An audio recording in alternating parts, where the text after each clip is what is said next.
I left my country just to avoid paying child support to a child that isn't mine. 18 years ago, I came to know that my son wasn't mine. He was 3 when I found out my wife cheated on me with my friend. I was devastated. It is as if my whole world just crashed. My best friend, who I thought was my well-wisher, betrayed me the worst possible way. Needless to say, we got divorced, but my ex didn't suffer any consequences.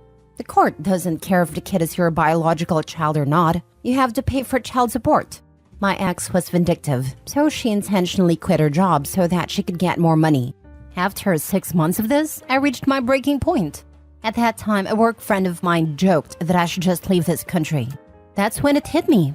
I am not going to spend the next 15 years of my life caring for the bad decisions my ex made. I started to plan my exit.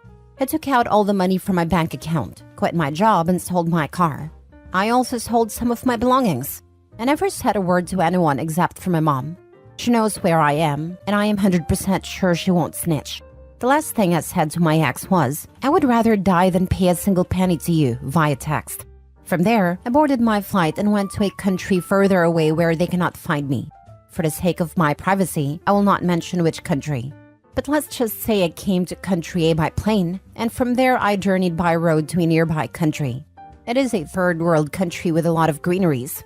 It wasn't that hard, considering if you bribe the border guards, they will let you in the country. From there, I started to teach English in a primary school in a village. I was mostly traveling every 6 months because staying one place at a time could be dangerous. I changed my name and also all my documents. There were some official documents that I couldn't because they ask for your passport number.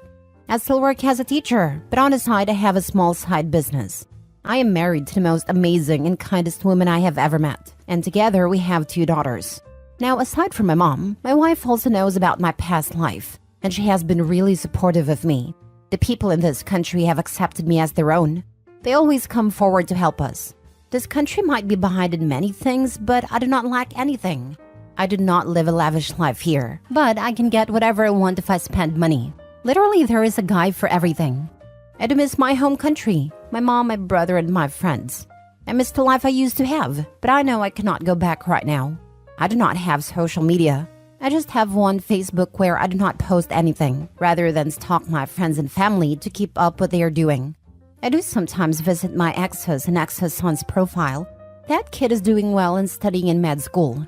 I am happy for him and also proud of him too. I don't know if my ex is still married or single, but every so often she would mention how I walked out of her life, how hard it was for her to raise her son. To them, I am just a ghost. Maybe some people just accepted that I ended myself. But I am happy with my life now. I know people will call me selfish. That how can I do this to a child? He is innocent. I don't care. I am not willing to pay money for a kid that isn't mine, and I was deceived into playing the role of his father. I do not blame him at all. I blame his mom. Also, I do not encourage people to follow my path, but I will advise guys to take a paternity test before signing any birth certificate. I wish paternity fraud cases were taken seriously. Now for the top comments. She quit her job for more paying support for her. This part is just so vindictive. Well aware that you're not a father, to quit so she gets the most of her ill-gotten gain. And now playing the role of martyr when the father may still be around. This woman has so much audacity she has to be stealing it from others. For your information, if you moved originally from the US, there is a statute of limitations on child support orders in most states. Check what state you came from and what theirs is. For example, in Colorado, it is 20 years.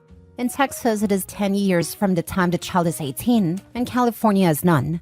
This is if there was a valid court order for child support. If you just disappeared, there might not even be a court order for child support, so you could check that as well. From where I am, it is when the child turns 18. I did check a few days ago because I was feeling homesick. I miss my mom and my brother, but still, I don't know how to face any of them. I don't know if my ex could somehow find a loophole and sue me for child support. I know she would try to find a way. Can't your mom and brother meet up with you? I'm still looking at my options. Do you still keep in touch with your mom if she knows where you are? Nope. I talked to her last 6 years ago. She said she will be moving soon. She did give me her new number. We talked through emails. Emails have hidden header data that might reveal your local internet service provider and identify the country or region that you are located in, by the way. I use my wife's email though. I know that still doesn't keep me safe, but my mom is anything but a snitch. I don't think the police is tapping into her server or email just to get me. They have bigger crimes to solve. Some of these folks are nuts. You want the guy to be roped into a relationship with a child that isn't biologically his, with an ex that is vindictive, paying child support on a child that isn't yours for the next 2 decades? Not to mention the craziness that will ensue with this worthless woman. It makes sense to these people for this man to endure this for a large portion of his life. For what? Because the child knows him? Sounds to me like the fellow doesn't like being railroaded and found a solution. But it's not like you had to sacrifice anything to do so, am I right? Gotta love these armchair quarterbacks and their 2020 hindsight vision to tell you how you should have handled an extreme situation they are not involved in. I'm glad you escaped that insanity. I'm just sorry that poor child was born to such an awful woman. I wish that kiddo all the luck in the world. Next story. My wife has been lying to me for 3 years about her daughter. Rather a long story here. So I'm in the military. I'm married and have 5 kids. What a life, right? Towards the end of 2019, I returned from a deployment after my wife had our 3rd child. 2020 hit, COVID struck, and I found myself at home more than I guess my wife wanted. While I was deployed, she became friends with the wife, and subsequently the husband as well. Back to 2020, my wife and I fought a lot because she was spending 106 to 140 hours a week at their house. Meanwhile, I was working the gates from April through June. I noticed the relationship my wife and the husband had wasn't normal, and I wasn't okay with it. Obviously, this was a point of contention because I was telling her how and who she should spend her time with. We fought a lot, but from my end, I was angry because it seemed like she didn't want to spend time with me. As it would turn out, my wife got drunk and slept with my neighbor's husband, got pregnant, and early 2021, her daughter was born. Our newborn has multiple medical issues, which caused her to be in the hospital for 3-ish months. All the while I had to regularly duty and watch my other 3 kids while she was at the NICU. Long short of it, over the next 14 months, I was moved to another post, but they couldn't come because of our daughter. We fought over time, from sexting to how to raise our kids. And when I took a leave, we fought over her new collection of private toys I found by accident. Eventually, in 2022, I was able to relocate back to them. Oh, did I mention while on shore leave, we conceived our 5th kid? Yeah, yikes. So I'm back home and things are going a bit better after our 5th is born. Come mid-2023, I find a flash drive hidden carefully in a box of Diva cups in my wife's cabinet. Against my better judgment, I decided to go through it. Inside, I found multiple pictures she has backed up from her phone, to include pictures of the kids' vacations, holidays. I also found some photos I hadn't been sent. Spicy photos, and a screenshot of a text revealing my 4th kid wasn't mine. My wife had known. She had also been sexting my neighbor's husband, sending nudes and such, and had been inviting him over to see his daughter. As I looked and looked through the pictures and the dates, I realized she had been taking her to secret rendezvous while I had been back home, or had him in our house to see her. It has been almost 3 months since I found out. I'm still in disbelief that this is real. When I found out, the first thing I wanted to do was wrap my car around a tree. Thankfully, 2 of my squad members put everything in perspective for me. Even still, my mind is constantly split, and paranoia controls my thoughts if I'm not vigil. I ask why questions a lot, but she doesn't have answers. And I really don't think if she did, they would make me feel better. I feel like a joke. I feel disrespected for everything I've done for my family. It hurts when I look at my daughter, knowing she won't know and didn't ask for this. Anyway, that's my story. One that only 3 people actually know. I hope and pray no one would ever have to feel the way I do. If this dude is also in the military, can't he be in trouble for cheating on his wife? Conduct unbecoming or something like that? Way ahead of you. Get DNA testing on all your kids. And dump all of your alcohol in your home. Are you planning on telling your neighbor's wife about all of this mess? If I found out not only did my spouse cheat, but had a kid and kept it a secret from me, it would mean divorce. Are you just gonna play happy family now and keep the wife in the dark? Yes, through some form of freaky magic, she was informed, given all the details on digital format. What you did after, I could care less. Like I said, it has been almost 3 months. A lot has transpired that I didn't post. In the past, at several different times, I have made friends with several different women that were different armed forces wives. From my understanding of everything they talked about, fidelity is the rarity. Most of them cover for each other. I advise everybody who's in the military to get DNA testing on all of your children. The chances of them being yours is relatively low. It's crazy, because I would meet these women, they would brag all about the things they were doing. And later, when their husband was in town, they would invite him to hang out with me and other friends who all know they are cheating on them. It's really awkward. Same experience when I was dating a Marine. Made me sick to hang out with his friends, who would go outside to grill and leave me in the house with these women. They all were cheating and laughing about it together, showing each other pictures. After my ex and I broke up, though we remained friends, his other guys were doing the same stuff outside while grilling. It's almost like it's an agreement they all have. Very strange. As a former military spouse, I can attest to this. I married a stereotypical service member when I was 19. We really were the textbook stupid young couple. We all make mistakes. Being a military wife was almost the most isolating experience of my life. I'm thankful that I worked and went to university. That was my saving grace. Almost every wife I met was asking what I planned for when my husband is gone, meaning who I had on the back burner. It left me with 2 military wife friends whom I could trust from each place. Given that we moved a couple times, I ended up with a healthy handful.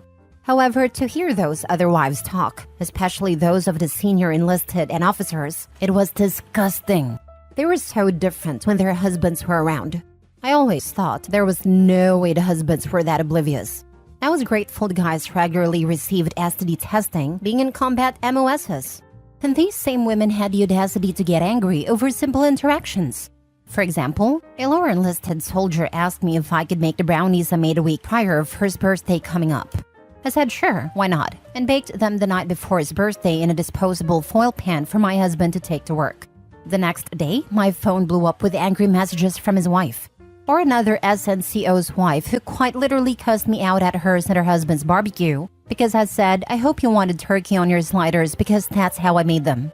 To cheat so boldly then be so trivially angry, I've never understood. Just make it make sense. Last story. I left home because my wife favors our deadbeat son over me. I just walked out of my house with my belongings, leaving behind 20 years of marriage and 3 kids, 18 male, 15 male, and 14 male. All of this because my wife would rather shield my oldest son than teach him about life. My oldest son, Alex, has always been a handful. He was never a good student, had behavior issues like going to parties and coming back drunk. I'd try to set him straight, but my wife always coddled him. I put him on various forms of punishment, but she would always go talk to him, offering support. This year, he graduated high school without getting into any colleges. I saw it coming, but my wife held on to hope. I sat him down and told him that if he wanted to keep living with us, he needed to work. He did manage to get a job, but got fired after a month. Now it's been like 6 weeks he claims he's looking for a job and can't find one, and I don't believe him. Last week, he dropped a bombshell that his girlfriend is pregnant. I was furious. He doesn't have a job, and now he's making his girlfriend pregnant? I decided to kick him out, but my wife wouldn't allow it, saying we'd be abandoning him in his toughest time, and because of her, I backed down. But then last night, Alex came home drunk, and he's not even old enough to drink legally. I couldn't take it anymore, and told my wife to choose between him and me. Today, we argued again and I left home. I work 10 hours a day and have a 3-hour commute. I'm exhausted, and I won't be supporting an adult son who doesn't work, along with his girlfriend and baby. I'm going to rent a place, and if any of the younger kids want to live with me, they're welcome. But Alex, I'll only talk to him once he shows he's become a real man. Get legal advice. Leaving the marital home may leave you in a bad spot financially if ever a divorce is to occur. To be honest, his youngest son is 14, so if a divorce happens, any child support will be very temporary. At that age, custody is symbolic more than anything else. Kids can choose with who to live. Alimony is a bigger issue in this case, but that is regardless of whether he leaves or not. In Canada, where I'm from, 20 years is a long-term marriage. That could mean spousal support is indefinite. Don't know what the laws are where OP is from. But if divorce happens, it could be very complicated even with the children being older. My mom was like this with my brother. Only saw him as her darling angel who could do no wrong. Seriously messed up. Now he's a subcontractor, new baby, mortgage beyond his capacity because of interest rate rises, and mom is still helping him. Like when mom's money runs out, he is in for one hell of a life lesson. As bitter as I am, man, if I got the money he has got over the years, I'd be laughing. I at least know how to figure out problems on my own and live and make choices knowing I don't have a safety net. He could sell his boat, go full-time so he had to leave, buy a cheaper car, reduce his expensive hobbies, work more, but nope. Mom is paying his mortgage. Make sure golden child brother knows that when mom's money faucet dries up, you're not going to step up to fill in the gap. He'll be on his own. You have to let your children fail and get back up again. You can't just rush in and save the day every time something doesn't go their way or pan out. It's hard as heck to watch it happen, but the only way to learn some lessons is to get it wrong. Having kids has given me a new appreciation for my parents, to be honest. I was an a-hole as a teenager. Now my friend has a son who's a new shiny version of what I was, and I just want to shake some sense into him. My dad just left a 6-year relationship, his first long-term since losing my mom, because his partner wouldn't let her youngest son fail. He is my age, 30s, alcoholic, bipolar, unemployed, claims self-employed electrician but never works. At the last I knew, owed his mother close to $60,000. My dad walked when her son owed him almost $20K, and instead of him going to rehab, as my dad and his girlfriend had discussed and agreed upon, girlfriend moved her son in with them. Last dad heard from real estate and girlfriend when asking for his money back. They have been evicted from rental, and she's bankrupt but still cuddling. Forget to put in medicated next bipolar, because he insists he doesn't need them. Wife cheated, and let someone close to her know. Am I the a-hole? For a little context, I've been with my wife 13 years. She doesn't have a history of cheating. We have 2 kids together. Our relationship hasn't been great for a while. It seems like we're always trying to make it work. I'm going to try and be as unbiased with the telling of the story as I can be. A difficult thing to do, but I'll try. So, we just bought a new house together a little over a week ago and hired a contractor to build a small half wall around a set of stairs that leads to the basement. My wife had set up an ad looking for a contractor, so she was the one talking to him about times and whatnot. Last Saturday, she told me the contractor would be there around 11 a.m. My youngest daughter had dance class about a 25-minute drive away at 9:10 that morning. My wife asked me if I'd mind taking the other kid for a drive too, as with all the stress of moving, she just needed to relax. Which is understandable. She's the one who's done most of the planning. I know she's been stressed, so I say sure. I get back close to 11 a.m. and the contractor is there, and he just started what he was there to do that day. He left a while later. The following day, my wife starts talking about the contractor's background and mentioned he had past criminal history. She then tells me he was inappropriately messaging her and then admits she wasn't appropriate either. I ask if she had messages, and they had been deleted already. She said the inappropriateness didn't last long and that she was really sorry, but she had stopped a while ago. Obviously, I was upset about this, but I kept it together and told her I was going for a drive to clear my head and pick up something I needed. About 5 minutes after I left, my mind went back to the previous day and remembered that my wife had asked me if I could turn the water on so she could freshen up, as water to the house was shut off due to a slow leak, and that the contractor was there with her alone before I got there that day, and that she made sure both kids were out of the house. I turned around and something just felt off. I questioned her, and she eventually spit out that she had kissed, and that was all. Then after more prying, she admitted to going down on him. I was furious. I threw him a cup of coffee on the ground, screamed a few expletives at her, and stormed out. I was crushed and furious. Now here's the part where I could be an a-hole. My wife's parents' opinion of her has always been very important to her. I'm not going to pretend I had good motives here. I wanted to hurt her like she hurt me. So I texted her mother and told her exactly what she did with the contractor, and told my wife that her deceased father would be thoroughly ashamed of her. She has struggled with his passing. It's been almost 5 years and it's still a struggle for her. I also sent my wife a screenshot of what I said to her mother. I realize it sounds childish that I told her mama on her more or less, but her mother's opinion of her means so much to her. She eventually got me back to the house that night. She had told me the dog got out and was missing. But when I pulled in, she told me that she had just come back, so I left again. She seemed to be having a mental health crisis, so I texted her mother and told her she needed to come down to stay with her daughter, but I would go back until she got there. When I got there, my wife was gone already, likely only a minute or two. My 2 kids were asleep inside, so I obviously went in, as I couldn't leave them alone, and again informed her mother of the change. After some texting, my wife pulled in and asked me to come out and talk to her. I insisted. I was too angry to have a calm conversation, and I wasn't going to. She said fine and told me to sleep in the house and she would sleep in a van. She convinced me to let her in to grab something. So I did, but she wouldn't leave. I tried to leave, but she eventually convinced me to sleep in the bedroom and she would sleep on a couch. I agreed. She made her way to the bedroom anyway. Eventually, we decided we wouldn't do anything too rash. I made it clear that I might still leave her yet. Kids in a new house purchase makes leaving difficult. She has admitted that what she did was terrible and unforgivable, and did seem remorseful. Over the last few days, she has been trying to get me to tell her mother that what I said wasn't true. I didn't tell anyone else. Complaining that it has ruined her relationship with her mom, that she is so ashamed and can't even look at her. She did admit she cheated and kissed the contractor, but that is all she admitted to her mom. For the first couple days, I was firm and not a chance in hell would I do that. But I eventually decided that I don't want to permanently damage her relationship with her mother and told her that there was a miscommunication and I jumped to conclusions. Things had been going okay-ish, a few blowouts here and there, but today, my wife texted me and said that while she knows what she did was the worst thing ever, she doesn't know if she can forgive me for telling her mother what she did and ruining their relationship. Honestly, I saw red at that point. Am I overreacting here? I feel like she's trying to tell me that what I did was worse and unforgivable. Am I the a-hole? Clarity edit. This was the contractor's third time at our house, and my wife had been chatting and flirting with him over the course of the week. He built a wall with drywall, so as most would probably realize you can't do all the mudding in one go. Now for the top comments. Not the a-hole, of course. She doesn't know if she can forgive me for telling her mother what she did and ruining the relationship. Don't care. Actions have consequences. This. Your wife played a mess around and find out game. It's squarely in the find out phase. Honestly, it's not even in the find out phase yet.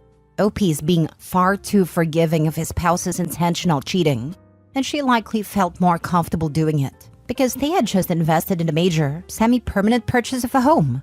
She even got him to go back to sleep in the bedroom and then invaded that space. It doesn't seem like the first time she has done something wrong and then manipulated her way back into the picture. Not the a-hole. I would say super petty, but not the a-hole. She's trying to deflect the guilt to you. Also, I doubt it was just oral. I would say if you think you can forgive, then therapy is necessary. But if you can't forgive and let go, then I would say look at separation. Also, if she can't forgive you, then does she deserve forgiveness from you? Absolutely, it was petty. I 100% own that. After she admitted kissing, I felt that way too. She swore up and down on her deceased father and the kids that she didn't sleep with him. But the way she said it was what made me ask her about other things like oral. I asked her to swear on her deceased father that nothing else happened, and she wouldn't. That's when she admitted oral. I agree with your last point too. That's what has me so angry right now. How the heck can you say you're not sure you can forgive me for telling your mother what you did? The problem is you did it. Actions have consequences.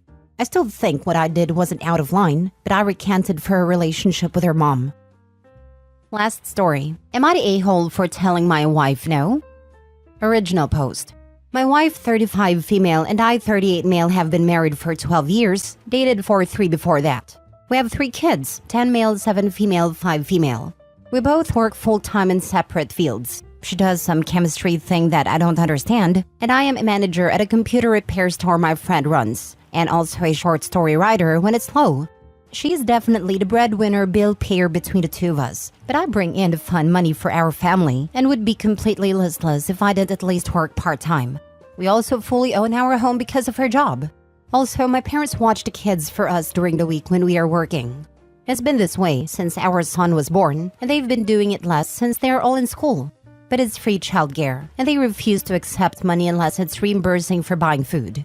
Okay, now that all of that backstory is set, here's where the problem begins.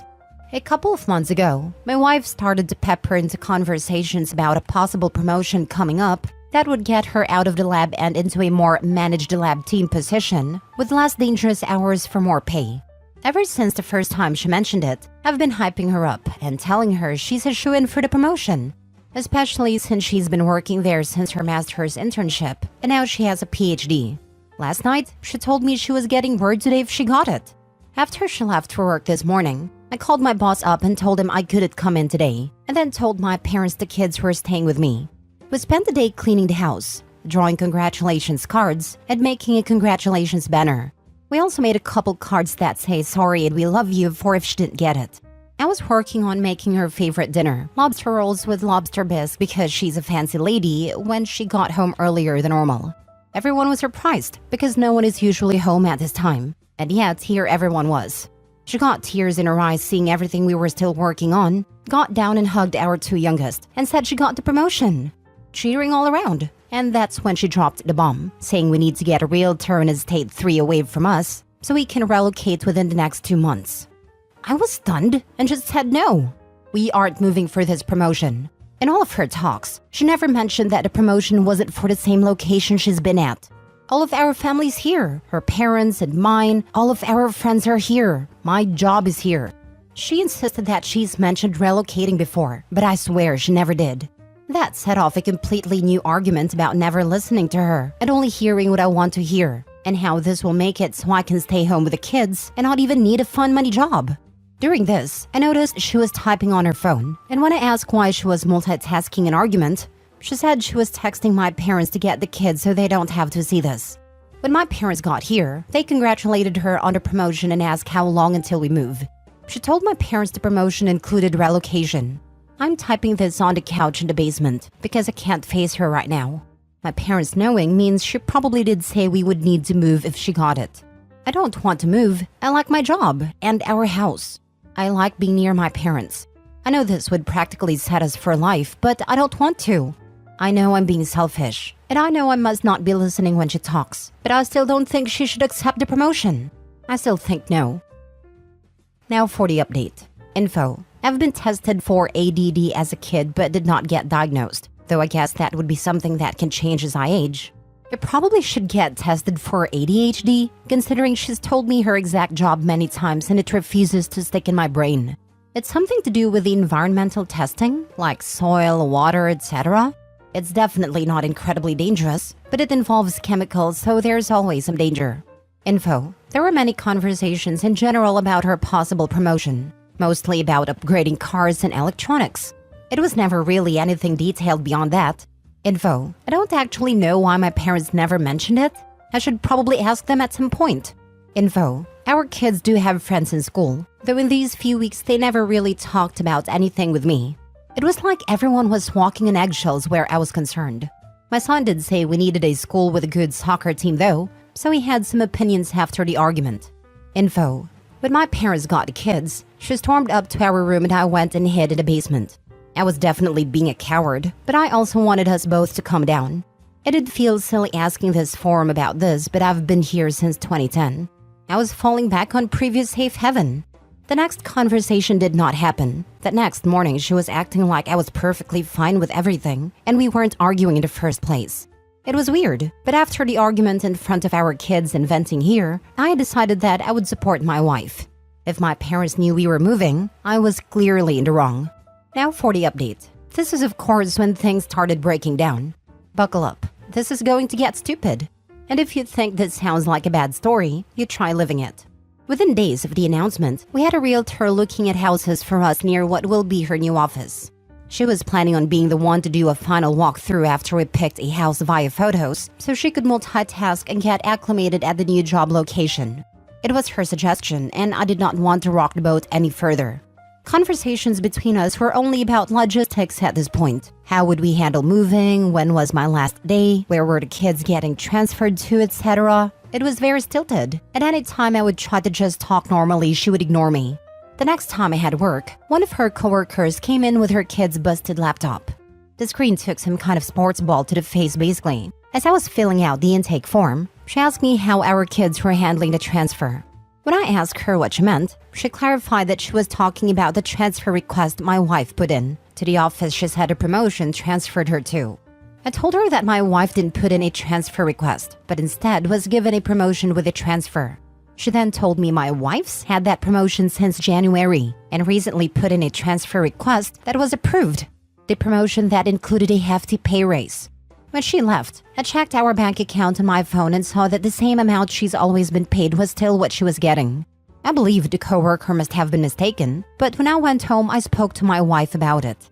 She told me that the coworker was just jealous she had been passed over for the promotion and wanted to add to the drama in our house. That seemed to break the ice a bit, and I was able to apologize to her for the misunderstanding and the argument. She told me she accepted the apology and that she assumed it was coming because of how helpful and attentive I had been. According to her, I was paying more attention than normal, and she appreciated it. She must have spoken with a coworker about this at some point, because when she came to pick up the laptop a few days later, she refused to speak with me past hello and here's the bill and was glaring the entire time. After that conversation, things seemed to settle. I wasn't happy about the relocation, but I didn't want our family to break apart all because I wasn't paying as much attention as I should. This new attitude was the final nail. We had started organizing things, throwing away and donating things we didn't remember even having, etc. to prepare for the move. While I was going through a closet where she normally hid the kids' Christmas presents, I found a few old laptops. She claimed that she hides everyone's presents in that closet and that I found her birthday present for me. Just some things to tinker while we settle. Not totally weird, but it was a little. She probably knows about as much about my work as I do about hers. I also found a few books that belonged to her mother, so I figured that I could start to mend that bridge as her parents never liked me and bring them the books. I did not tell my wife about this, but considering the level of dust on them, I'm sure she forgot they were there. Her parents live a few hours away from us, not even slightly as close as my parents, but they would still be states away after the move. I drove the entire way, no meeting halfway or anything. It was an awkward meeting, but her mom did appreciate me bringing the books to them. Apparently, she thought she had lost them. We did some stilted small talk over a late lunch, and I asked how they felt about my wife's promotion and move. They seemed a little confused, and stuff was slowly unraveled. According to her mother, she mentioned the promotion in January, when she got it. She had mentioned to her dad that we were saving the extra money just in case because of a business venture my boss and I were planning. According to her, we were going to try opening a location in the city we were moving to, and I would be leading it. Her parents said they knew I had some failed investments and plans in the past, so they were honestly not hopeful this would go well, but they were glad she was able to transfer with her promotion to the other office. Guys, I had no idea what they were talking about. Investments or plans? I'd done the same job since college, and I've never invested money a day in my life. I said as much and then also told them I was going home to talk to wife. I don't really know how they reacted. I was basically in tunnel vision. Probably shouldn't have been driving. So much ran through my head during that drive home, and I was ready to confront her about everything. I guess her parents called while I was driving back, and it tripped her up enough that she just told me everything. She was cheating on me, had been for years. Once she got the promotion in January, she set up a second bank account and had them split the check between the two. Her boyfriend at the city we were moving to had access to the new account. He already owned a house, but he used some of the money to fix it up a bit and was just waiting for us to come. I guess to sweep her off her poor feet after my business venture failed. She didn't tell me about relocating on purpose. She's been poisoning her parents' thoughts of me for years, and she's been lying to my parents and children. She also told a coworker that started this thread that I never listened to her, and the misunderstanding was just another instance. She told me she never thought so many things would come undone at once. She's still planning on moving. Me and the kids aren't. I'm so happy that my ex-wife is miserable. 3 years ago, I, 48 male, found out my wife, 46 female, was having an affair. She met a guy at work and came home one day telling me she was in love with him, no longer loved me, and wanted a divorce. This was a guy she'd only known for 3 months at that time. She and I had been together since we were in our 20s, and we have 3 kids, 28 male, 26 male, and 23 female. Well, I tried to fight for my marriage and didn't want a divorce, but she simply would not stop seeing this guy. Then after one weekend where she disappeared from Friday afternoon to Sunday night, I ended up throwing her out of the house. She immediately moved in with this guy. The only excuse she ever gave me was, "I never wanted to hurt you, but there's just something about this guy, and I deserve to be happy." That was it. That was the depth of her reasoning for throwing everything we built together away. We ended up finalizing our divorce in early 2022, and although I had very hard feelings toward her, I faked it enough to get pretty favorable divorce terms from her. It seemed she was so eager to be with her dream man that she didn't have time for a long divorce. So in the end, I got to keep my pension in the house, which I had bought from my grandmother. I did have to give her half of my 401k, however. The effect on our kids was pretty devastating. All 3 of them took it very hard. My oldest son told her that if she chose this man, he'd never have a relationship with her again. And as of right now, neither of our sons has a relationship with their mother. Our daughter does talk to her from time to time, but their relationship is very strained to say the least. My daughter is a very kind person and she tries, but she usually ends her conversations with her mother even more upset than when they started. Then about 4 months after the divorce, my ex contacted me out of the blue. She told me she had made a terrible mistake and asked if she could come home. Her dream man turned out to be an alcoholic who she says is verbally abusive and wasted all of her money. I used this opportunity to tell her exactly what I thought of her as a person, a wife, and a mother. I told her this was her life now, and to deal with it. I told her she no longer had a home in this house, and to never contact me again. Then a few things happened over the last year that have driven her to start trying to contact me again. First off, I met someone. My sister introduced me to a friend of hers who is also divorced, and she and I hit it off. We've been seeing each other since last summer, and while we agreed that neither of us wants to get married again, we are together. Once my ex heard about this, she once again tried to contact me, but I ignored her. My son also got married and didn't invite his mother. She again contacted me to try to get me to intervene on her behalf, and I told her I would talk to him, but I never did. Secretly, I feel like she deserves all the pain she's feeling when it comes to our kids. She destroyed our family without so much as an afterthought. Too bad. So sad. Now, she recently told our daughter that she finally broke it off with a dream man because she couldn't take his drinking and total lack of responsibility. He wasted her half of the 401k that I had to give her. He also totaled her car driving drunk. This from a man in his 40s.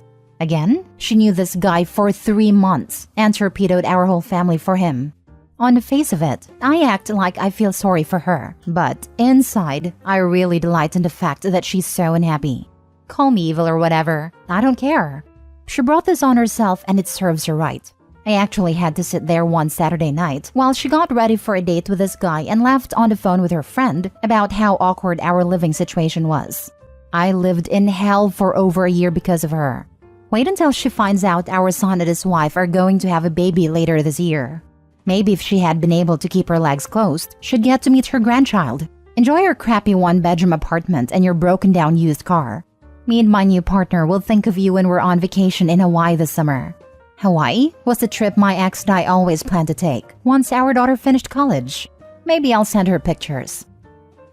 Now for the top comments. Unless you've been there, it is impossible to understand the mind screw that is an exit affair. Seeing the natural consequences come to fruition must be something. I hope Hawaii is amazing. And yes, it's a totally destabilizing to literally have the person you've been with since you're 20 come home from work one day and tell you they've fallen in love with someone they've only known for a few months and they want a divorce. I'm sorry if this happened to you. Well, if it isn't the consequences of my own actions. I mean, Opie tried to make it work and she was in love with some douche. The guy knew she was married and was cool with it? Nah, that's a great AA hat. She got what was coming to her. Best revenge is living well. My mom always said this. I didn't believe her until I was older. It truly is the best revenge. I always say beware the vengeance of a patient person. Life catches up to a-holes, and it's fun to watch when it does. Post the heck out of those vacation pictures. Try and get local paper to cover your trip. I legit live in a town small enough that this could definitely happen. I've observed this from another perspective. The leaving woman being, well, I wouldn't call a friend, but someone who hung out in the same crowd as I did. And they just kind of followed me around even though we're not let's meet up and do fun stuff friends. Anyway, she had a stable but, according to her, boring husband. And after almost a decade of marriage, she just wanted a little adventure. The rest follows the pattern of the story. Find an exciting man who not surprisingly had a reason why he was on the market in his 40s. Divorce, alienate the family, go back to trying to relive their 20s in bars and so forth. Then, come to a realization that it's a pretty empty life, and that the new fun guy was like those friends who were only fun to drink with. Then get super upset that her ex-husband and the rest of the family had moved on, and she was no longer invited. The kicker was that she always told herself as the victim in all this, saying she just had one tiny mistake, and everyone else blew it out of proportions. Naturally, she just wanted validation and pretty much unfriended everyone on Facebook who disagreed with her being the blameless victim. Thus, so ended my connection with her as well. Sounds like you knew my ex-wife. Only difference was it was a woman she left for, but everything else in the story fits perfectly. Next story. My 41 male wife, 40 female cheated on me with my best friend, 42 male. So, I'm now in the aftermath of the situation as she has moved out and divorce papers have been filed, but I still wake up feeling angry and betrayed every day. My wife and I had both come from previous divorces. She had cheated on her first husband. Red flag, I know. And we were a couple and lived together for nearly 8 years without being married, as neither of us really wanted to go down that road again. I got a career position with my job, however, and told her it would be smart to get married for insurance and tax purposes. She didn't think that was a great reason, but then she proposed to me a few months later. This only lasted 5 or less months before I eventually discovered that she had started reaching out to people, sending pictures and such. The discovery process was slow. I learned that she had fooled around with a female friend. Later learned she tried to sleep with a husband too. And I knew that there was a man in another state that she regularly sent pictures and lewd messages to. And then I found her journal. In her journal, I saw that in October of last year, she finally did it. For 3 days straight while I was out of town for training. I confronted her and she wouldn't tell me who. I guessed the man in another state and she said yes, it was him. I also found out that on my birthday in December, she supposedly was going to a coworker's birthday party, but I noticed from text logs that she had contacted my best friend at midnight several times. It took a lot of snooping to discover everything. We had scheduled counseling. She claimed to be serious about working on it, but I discovered her Discord chats. She was cheating on me with my best friend. Regularly. On my birthday, I took said friend to a professional football game for his birthday, the day after Christmas, all the time. It continued even after we had scheduled counseling, after my friend knew we were trying to work on it. There's so many more details, but she agreed to a divorce and has since moved out. I have to pay her thousands of dollars to get her off the deed to the house, so I guess it's a lose-lose for me, but I'm trying to move forward. I guess I'm posting this here because even though I scheduled counseling in December, it doesn't start until next month. 3 total families affected minimum, all with children. I'm not sure if there's more, and I fear I will lose my relationship with my stepdaughter because of all this. I just want the hate out of my heart at this point. But for right now, if either of you are reading this, screw you, and you deserve each other. Edit. Yes, I know. Marrying a prior cheater was stupid. Believe me when I tell you that I loved her up to and even after the point that I had discovered she cheated. She led me to believe that I was her world for 8 years, prior to getting married, and I was foolish enough to believe it. Only in the end did I realize how easily she could lie to me. Work out. Get a hobby. Ditch the friend. Best revenge is living a better life. Very much this. But logic often evades us in times of great emotional distress, and this is a double betrayal. The hate will take time and effort to dissipate. My ex is in her late 40s and living with her parents. I am 3 years older than her and I'm retiring in 3 years. My mama cheated on my dad 25 years ago, has been penniless since, and she finally lost her trailer because she preferred to sit on her butt all day for decades. Now she lives with me and I freaking hate it, especially since me and my fiancé worked our butts off to afford to rent a nice townhouse in BC, and she takes up 1/3 of it. I have been in your situation and it is tough. You have some work ahead of you, else you'll never escape. It is that dire. This situation will consume you and destroy your relationship with your fiancé if you let it. You must deal with your mother and keep your fiancé out of it as much as possible. There is a reason we don't have as many father-in-law jokes. You must set goals and boundaries. Some of them must not depend on your mother at all. If you can't stand up to her, then you need to move to a new small place where she can't follow. Be prepared to make sacrifices here, else you're stuck with her. Lie to her and tell her the tiny new place is all you can afford. Rents are going up like crazy, and you can't house her. The evil landlord only allows 2 adults, etc. Don't let her guilt you. You are the next easiest option. If she can't live off you, she will find someone else. I got my mother to move out by mandating that she go to a psychiatrist, for which I would pay as a condition for her to continue living with me. She'd finally moved out. She was diagnosed as bipolar after 20 years of using my sister and me financially and emotionally. I know why our other 3 siblings went no contact with her. As narcissistic as this sounds, when my ex-boyfriend cheated on me with my ex-best friend, I just try to keep reminding myself that their actions are proof that I am better than them. My morals are at a higher standard. I treat people I care about better than them. I am honest and would never hurt others the same way they did me. Suffice to say, they are truly, truly beneath you. Almost everyone who cheats has something wrong with them. Maybe they're insecure. Maybe they're mentally unwell. Maybe they're bad at managing their romantic relationships. But regardless, cheating is not the actions of a well-adjusted, emotionally mature adult. You're better than them. Remember that. Last story. My ex-wife changed to a different person when we moved to her hometown. We were divorced 12 months later. My ex-wife, 36 female, and I, 36 male, met when we were 25. We were plucky, ambitious people, trying to be better versions of ourselves. We each were flawed, but we helped each other become stronger, and each patched the other's weakness. 10 years later, we moved to her hometown. We had visited before. I got along okay with her family members. The move was supposed to be temporary and short before moving to another country. But now we were part of the environment she grew up in. I felt suddenly she became a different person. As the youngest in a big family, she basically stopped making any decisions and instead pushing for what her older siblings recommended. Slowly, it was like she felt like she didn't need to lift a finger to get anything anymore. There's always a family member to help out.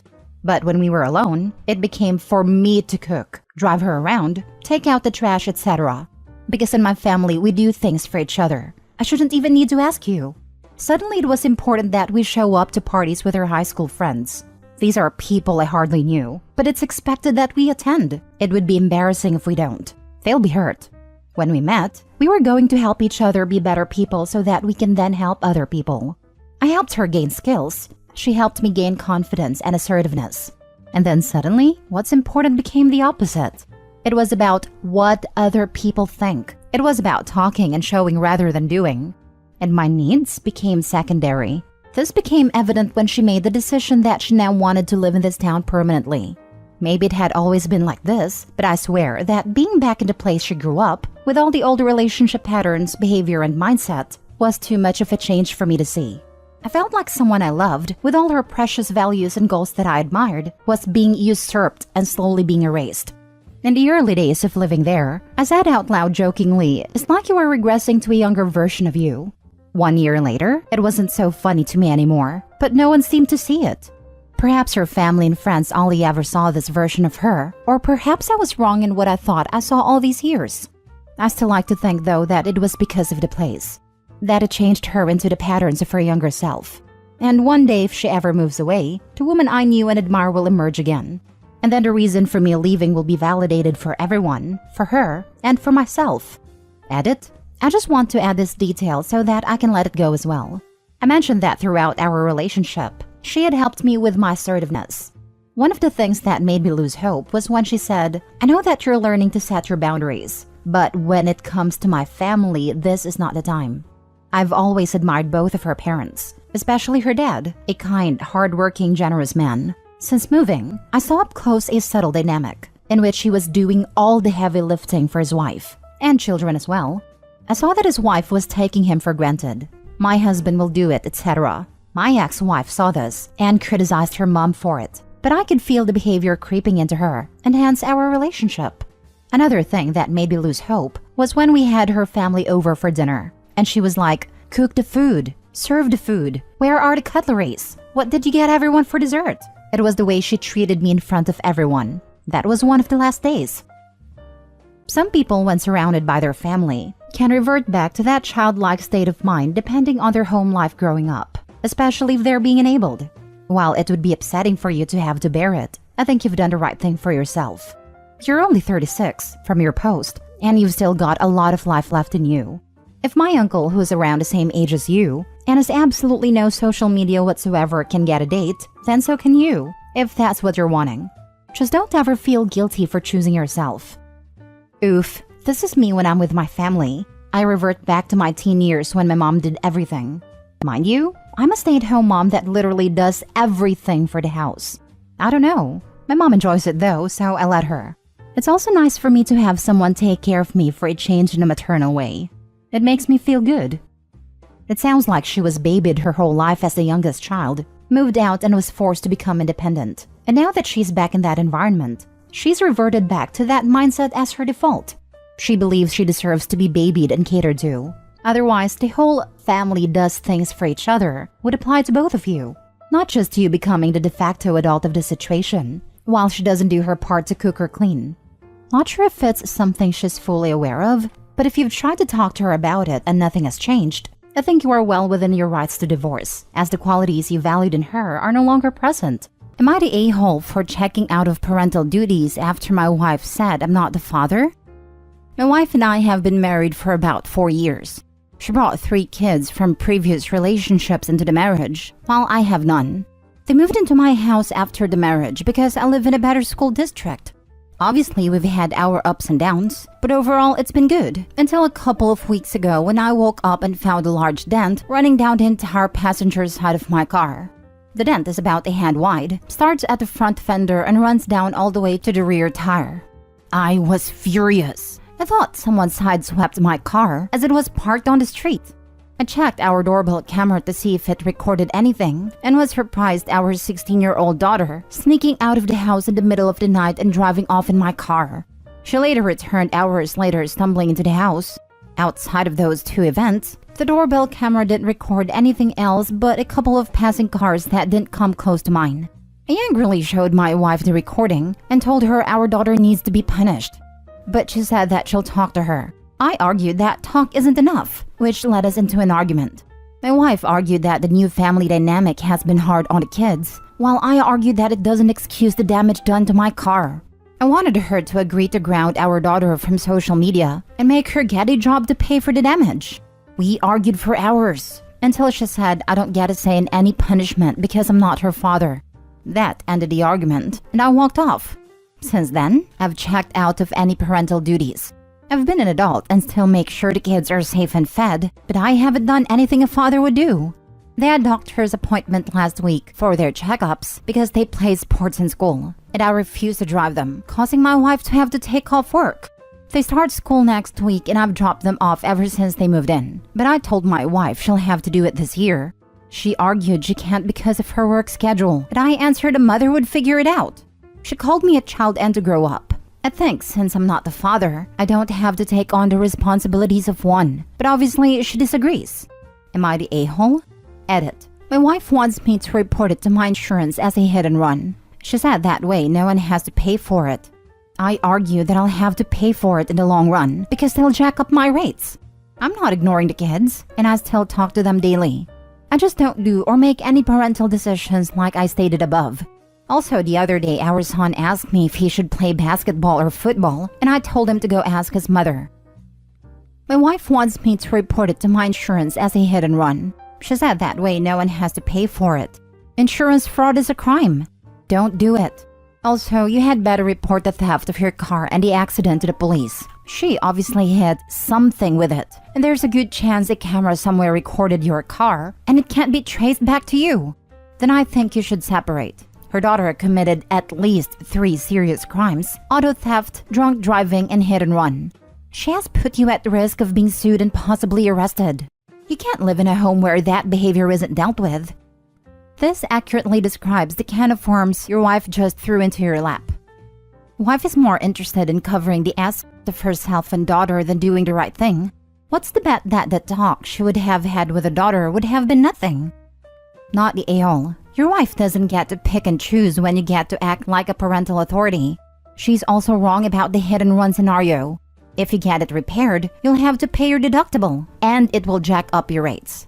It's interesting that she thinks the way to deal with her daughter's behavior is to commit insurance fraud. But most importantly, this is a huge significant problem. Her 16-year-old daughter is knocked out at night and came home apparently drunk. I'm an insurance adjuster handling serious injury/fatality claims. I've had to speak to the heartbroken parents of dead teenagers a sickening number of times. I've also had to look at scene photos of dead teenagers far too often. If your wife doesn't address this immediately and strongly, she's putting her daughter's life at risk.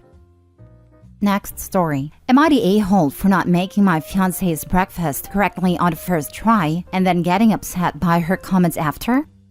My 32 male fiancé, 31 female, was working from home this morning. I asked her if she would like some bacon and egg sandwich. She said yes. She does prefer mayo on both sides of the toast when she has this, but as I prepared it all, I forgot. As soon as I said it in front of her, I remembered and said, "Hold on, I forgot the mayo and I'll go put it on real quick." To which she replied, "Forget it, it's ruined now." I got upset by this comment, as it made me feel as if I had somehow ruined breakfast. So I tried to explain that it was an easy remedy and that the sandwich was most definitely not ruined. She told me to just forget it again, so I went back into the kitchen and finished making my sandwich and sat down. She came in and started to talk about how she thought it would be a fried egg, which again just felt like she was complaining about nothing, as I never said I would be making a fried egg, just stated bacon and egg sandwich. When I got upset that she seemed to still just be complaining, she basically told me that I was wrong, that she wasn't complaining and was just making comments, and I was being an a-hole for being upset since she didn't say anything wrong. Am I the a-hole? Edit. I scrambled the eggs in a bowl with some seasoning and a bit of milk. Put it in the bacon grease and waited until it was cooked on the bottom. Flipped the egg like a pancake and cooked the other side. Cut it in half and put it on a toast like a sandwich. Not the a-hole. Here's a great solution though. Never make her anything ever again. Or dump her. That's another good option. She sounds entitled and ungrateful AF. The fact that she tried to walk back and twist what she said is the icing on the cake. I wasn't complaining when I said forget it, it's ruined. I was just making a neutral comment. That's gaslighting and a pretty abhorrent way to treat you.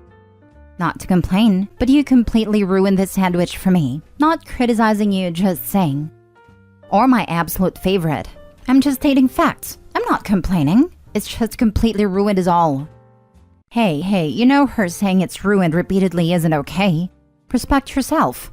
Maybe she had a bad day, maybe there is context here.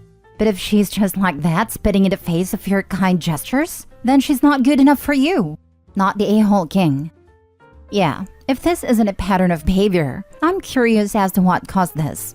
It's clearly unrelated to cooking. Not the a-hole. If she's willing to be a jerk over a sandwich, imagine what she's like over other major decisions. Can you just end the engagement but call it an engagement? No reason, just to infuriate her. It's over. Easy. This relationship is going to break fast.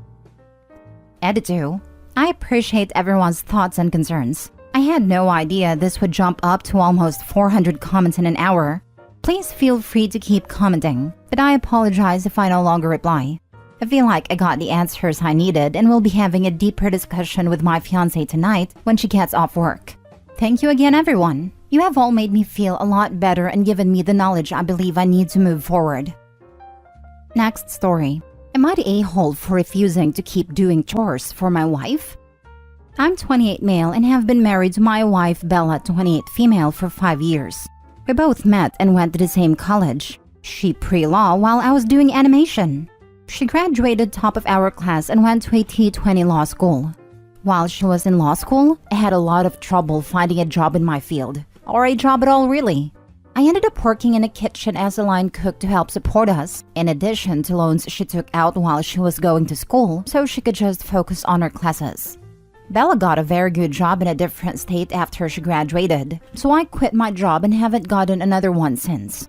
We have no kids, a nice house for the two of us, and are overall living very, very comfortably. She works very long hours, so I take care of most of the household things. Cleaning, cooking, grocery shopping, repainting the walls, and doing other work and renovations to the house. In the last 6 months, Bella started referring to me as her house husband around our family and friends. I've mostly been letting it go, but every single time it bothers me. I'm already insecure about not being able to find a good job, and it makes me feel even more inadequate. I finally got to the end of my rope when we were with her mother on Sunday, who still doesn't really approve of me, and they were talking about taking care of the lawn/garden, and she said, "Thank goodness I have a house husband for that, or I'd never find a time," and smiled at me. Then they both laughed. It was humiliating. I didn't say anything at first, but I guess she could tell that I was really upset and asked what was wrong. I told her that she needed to stop emasculating me and making it seem like I didn't contribute anything to the household. We were arguing back and forth, and she told me that she would stop calling me a house husband if I was going to get that upset about it, but that it wasn't an untrue term, and I needed to stop being insecure. Bella refuses to apologize, and I feel like she doesn't fully appreciate my value as her husband. So, I've stopped doing the chores until she apologizes, and she's beyond mad. She's been coming home and cooking dinner, only for herself, and doing the chores I haven't, and then taking off to spend the night at a friend's house. I was talking to my sister about it, and she told me that Bella was wrong, but I was being immature in my response. The thing is, if I give in, she's going to keep thinking what she's been doing is okay.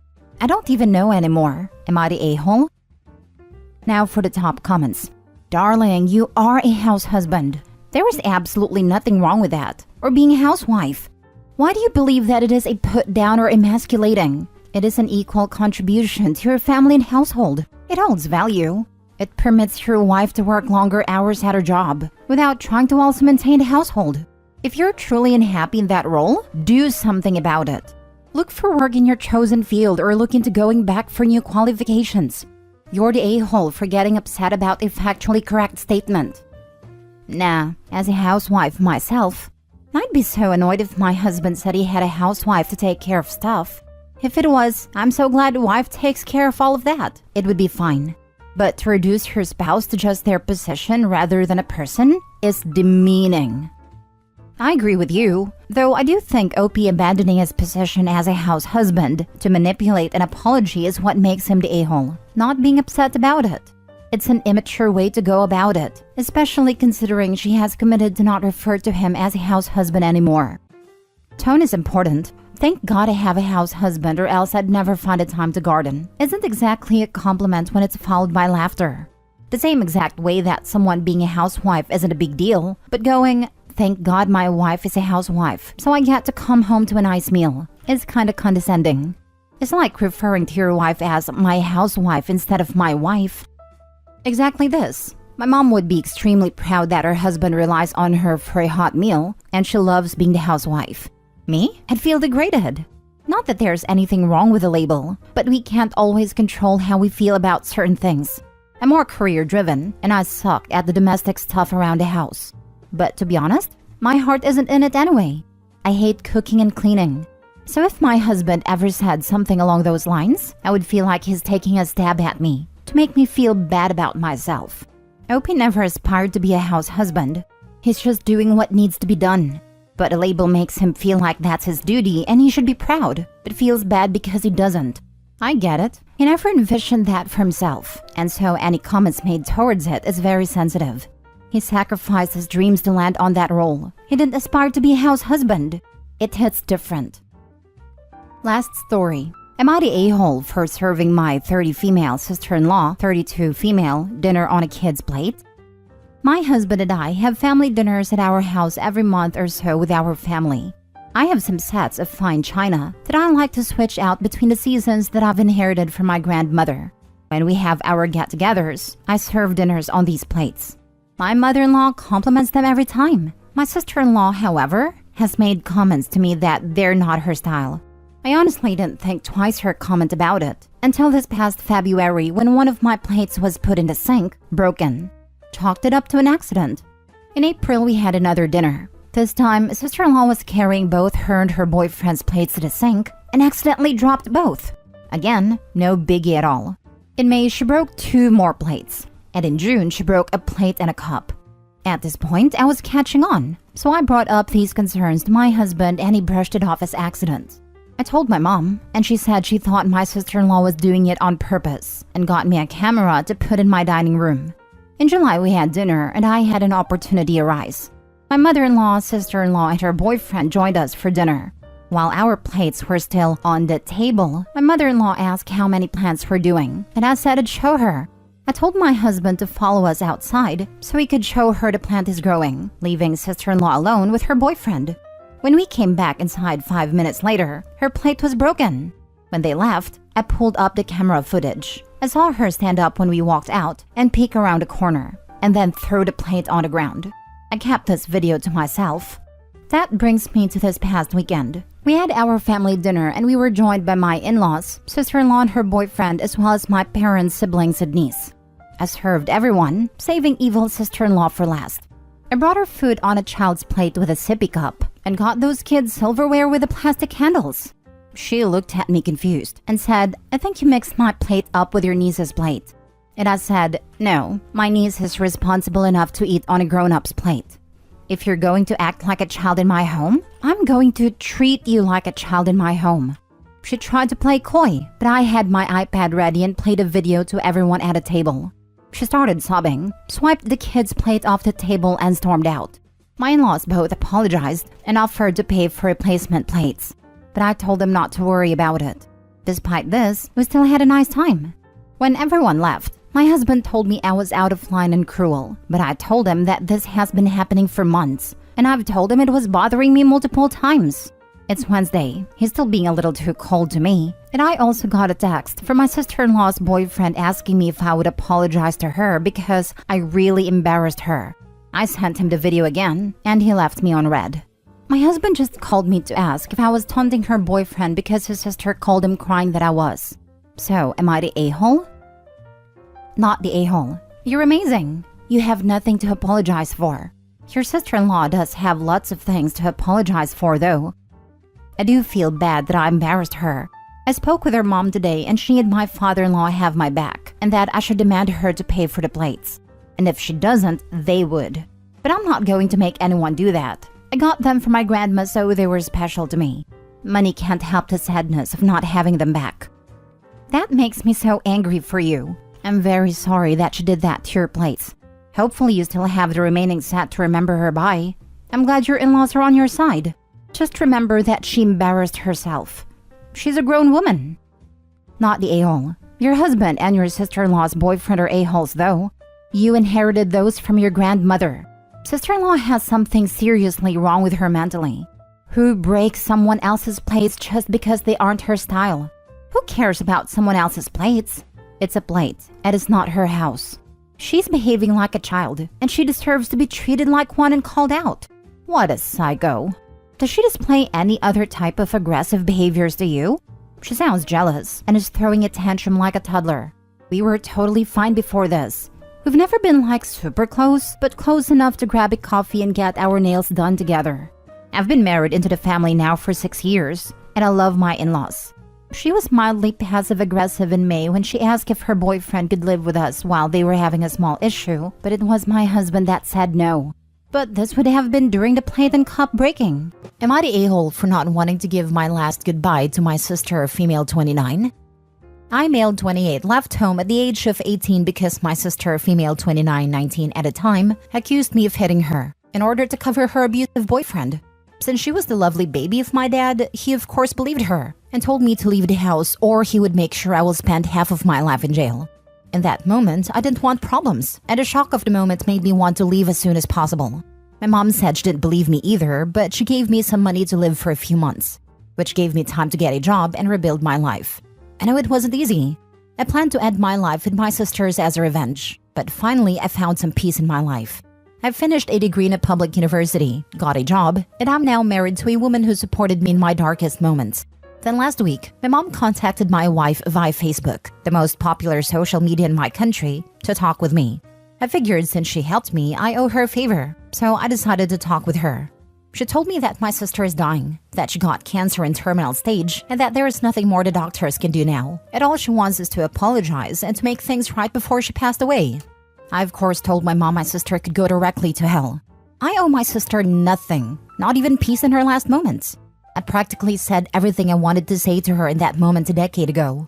When I finally vented all what I wanted to say, my mom just said that at least I should do it for her. My mom, she practically begged it. I talked to my wife about it and she told me, you don't owe anything to your parents. They failed you. So did your sister. I would let her die with her mistakes unsolved, but that's me. I will support you in any choice you make. I agree with her, but a part of me wants to see her, but I don't know if I could control myself if I do see her. I asked my best friends, and they both said I should go and give her peace. So now I don't know if I'm doing wrong or I should set aside my anger just for now, at least until she passes away. So am I the a-hole? Now for the top comments. Has your sister admitted she lied to your family? Has she apologized? Has your mom or dad? If not, let them rot. You owe them absolutely nothing. Exactly this. The sister had years to apologize, and it's only now when she's afraid of smoking a turd in hell for all eternity that she's looking for absolution. This stunt is entirely for her benefit, not OP's. Yeah, it's impossible to make things right by just saying sorry. She destroyed his family life and let it continue that way for 10 years. He was thrown out in the streets with no support, so she could cover for her scum boyfriend and felt nothing. It's only now when potential consequences of her actions are looming, a one-way ticket to the fiery pits of hell, that she decides it's time to apologize, not for his sake, but to clear her own guilt. I'd say let it fester in her heart, knowing that Opie gives absolutely zero crap about her and her dying wish, or the family as a whole, that he's found something better and wants nothing to do with them. Hopefully it's a painful time she has left. Not the a-hole. Not everyone deserves peace upon death in my opinion. No one is owed absolution on their deathbed. Only visit her if it will benefit you. As I said above, she's not owed peace, simply because she's dying. Her own actions cost her unrest. You only need to focus on what is best for you. I would visit her with family and her friends, just to question her on her deathbed if she has any remorse of what she did, and why it took her dying to finally come forward. Make her answer all uncomfortable questions in front of everyone, and then tell her that I will not forgive her and I don't care if she dies. Then I'll tell the parents never to contact me again, that I don't forgive them either for how they treated me, and leave. Agreed. Plus, she's still making it all about her and what she wants. I don't care what she wants. She's trash. And karma came for her in the end. You don't owe her anything, Opie. You are owed, by her and by your parents. And your mom gets extra trash points by trying to manipulate you, as if she did some grand thing for you. Tell her she and your father can rot in hell with their golden child, but none of them are family to you. Next story. Am I the a-hole for charging my son rent? Need some advice here. My 17-year-old son has really taken off with his live streaming career in the past 6 months. He's doing so well that he's been able to upgrade his room into a pretty awesome streaming studio. We're talking multiple monitors, TVs, top-of-the-line streaming gear, the works. He's pulling in around $3,000 a month, which is really impressive for his age. I originally thought he was just blowing his allowance and lying to me, but I have seen his bank account and it checks out. He didn't actually tell me that he was making money until I pressed him, which was weird, but he came clean and showed me his Kicks and Twitch profiles. Given his new financial situation, I thought it might be a good idea for him to start paying a small amount of rent, like $600 a month. Something comparable to what a 2-bedroom should go for, given he has 500 square feet for his room, an ensuite, and a lounge for sole use. I see it as a way to teach him about the responsibilities of adulthood and managing finances. However, my wife isn't on board. She thinks we shouldn't ask for rent, period, and that it's our job to give him a roof regardless of external circumstances. Plus, he utilizes our Wi-Fi and electricity to stream. I suggested that we put away his rent money for his future, but still no bueno. Now, he finished high school early and has been streaming over his gap year before he decides if he wants to go to college. This has led to some pretty heated discussions between us, with my wife accusing me of being too harsh, not appreciating our son's youth. On my end, I feel like I'm just being realistic and preparing him for the real world. I had to pay rent as soon as I made an adult wage when I was growing up. I'm conflicted because I want to help him learn about real-world responsibilities, but I also get he's not technically an adult yet. So am I the a-hole for wanting my son to contribute a bit to the household now that he's earning his own money? Are you claiming him as a dependent? If you charge him, better take that off your taxes, bud. Very good point. Wonder if he realizes he'd need to remove him as a dependent and add rent as income. I'd like to know where you can rent a 2-bedroom apartment for $600. Right? Where I live, studios are $1,800 to $2,300. Studios. You're the a-hole. It comes across as you wanting a piece of the pie. If he were over 18, okay, but he's not. If Lil Bro was flipping burgers at McDonald's, would you be charging him? Also, since you are planning on charging him rent, I assume you'll be filing that in your taxes. He didn't actually tell me that he was making money until I pressed him, which was weird, but he came clean and showed me his Kick and Twitch profiles. That sentence is really telling. Kid probably knew Dad would get greedy if he told him how much he was making. If OP really wanted to teach his kid about money, he'd sit him down and talk to him about investing, long-term financial goals, taxes, etc. Charging rent doesn't teach him anything, but that his dad will go begging for money if he makes bank. Kid hid it for a reason, lol. He knew. You're the a-hole. You're going to charge your minor independent son, who has a great job, rent? And you're only charging him because he's making money? That's ridiculous and selfish. My mother did this to me, except I was not pulling $3,000 a month at all. She also treated me like a daughter and not like a tenant. If she had a real tenant, she would have received a ton of complaints and had to actually maintain the house. Yep, of course she claimed me on her taxes. Nope, she didn't need the money. She wanted the money, and to play landlord. I didn't realize how messed up that was until the first post I saw on AITA, where the commenters were roasting the parent for being so selfish. Every once in a while, there's another post like this and the comments heal me a little bit more every time. I finally cut off my mother at the beginning of this month at 30 years old for a ton of stuff. And stuff like this reminds me why. Thanks for being a voice of reason for those of us who don't know what parental love looks like. Next story. Am I the a-hole for telling my daughter to find another place to live because she's pregnant again? My 49 female daughter Josie, 19, had her first baby when she was 15. My husband and I were devastated at first because we knew this was going to be a very difficult path for our daughter. We did all we could to give her sex ed, but it wasn't enough and we couldn't turn back time. So all we could do was support her in what she wanted to do. My husband and I helped Josie take care of our grandson and encouraged her to finish high school. She never did because she said her priority was being a mother and she didn't have time to invest into finishing high school. We told her she would either go to school or get a job, but we weren't going to give her the option of doing neither for more than a year after she gave birth. So she got a part-time job at a hair salon. The father of my grandson, who was her age, would give her about $100 a month for baby-related stuff and would come over every couple of months to see his son. But that was all he did, although he lived in the same city as his son. A few days ago, Josie broke the news to us that she's pregnant again. The father is the same boy who got her pregnant the first time. My husband and I were mad. How can she get pregnant by that boy for the second time when he was very obviously not consistent or helpful with her first baby? And with Josie living with us rent-free and us having to take care of my grandson for her so she can work, go out, etc., this does not seem fair at all that she can add another baby into this mess. After a few days of thinking about it and discussing it with my husband, we decided to tell Josie to move in with the father of her children and raise the children together. She said they are not in a relationship, so they can't live together, and they wouldn't be able to afford it anyway. I told her she needs to figure something out because we, my husband and I, are not willing to raise another baby for her. She said, "You're never satisfied with anything I do. You told me to get a job, so I did. And now you're complaining that you had to raise the baby?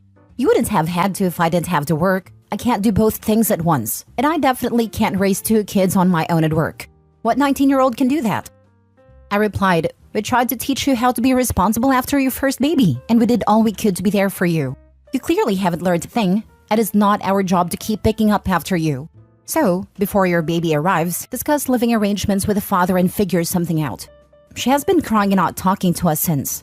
She's called both sets of her grandparents to speak to my husband and I and change our minds so we can help her raise her babies. My husband's parents think we're being very harsh and punishing her for something that's already happened, which isn't helpful. They offered to take Josie and our grandson in, but Josie doesn't want to take her kids so far away from their dad.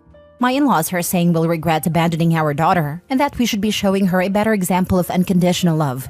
I just don't know what more we could do without sacrificing our own lives. Am I the a-hole? Now for the top comments. Not the a-hole and stand firm, or you'll never be able to retire because she will continue to expect your largesse. Not the a-hole. This might be terrible, but is abortion an option? She clearly cannot afford a second child. But why is it the father paying more support? He's a broke college kid. He has a job, but he has to pay his own rent and everything he needs, so I don't think he has much money to spare. The main issue to me is him not seeing his son more often, when his university is only 25 to 30 minutes drive away. It's very clear he'd rather be anywhere else than with his son, yet he can impregnate my daughter again? Fills me with rage. Know what the courts told my brother when he cried to them that he didn't have the money to pay all the expenses expected of him? You'll find a way. Your child comes first and then yourself. No one is holding these two accountable to the level they should be. Seeing his kid once every 2 months and paying $100? He could 1,000,000,000% could do more. Put your foot down, OP. You didn't create these kids. Let your daughter go cry to the government for assistance. It'll be a blessing. They'll make both of them shape up. My sister-in-law did this to her mom, lived with her rent-free, baby daddy in and out of trouble with the law. Sister-in-law had 3 kids she couldn't take care of on her own, even with baby daddy's help. We kept telling his mom to set boundaries and rules, to no avail.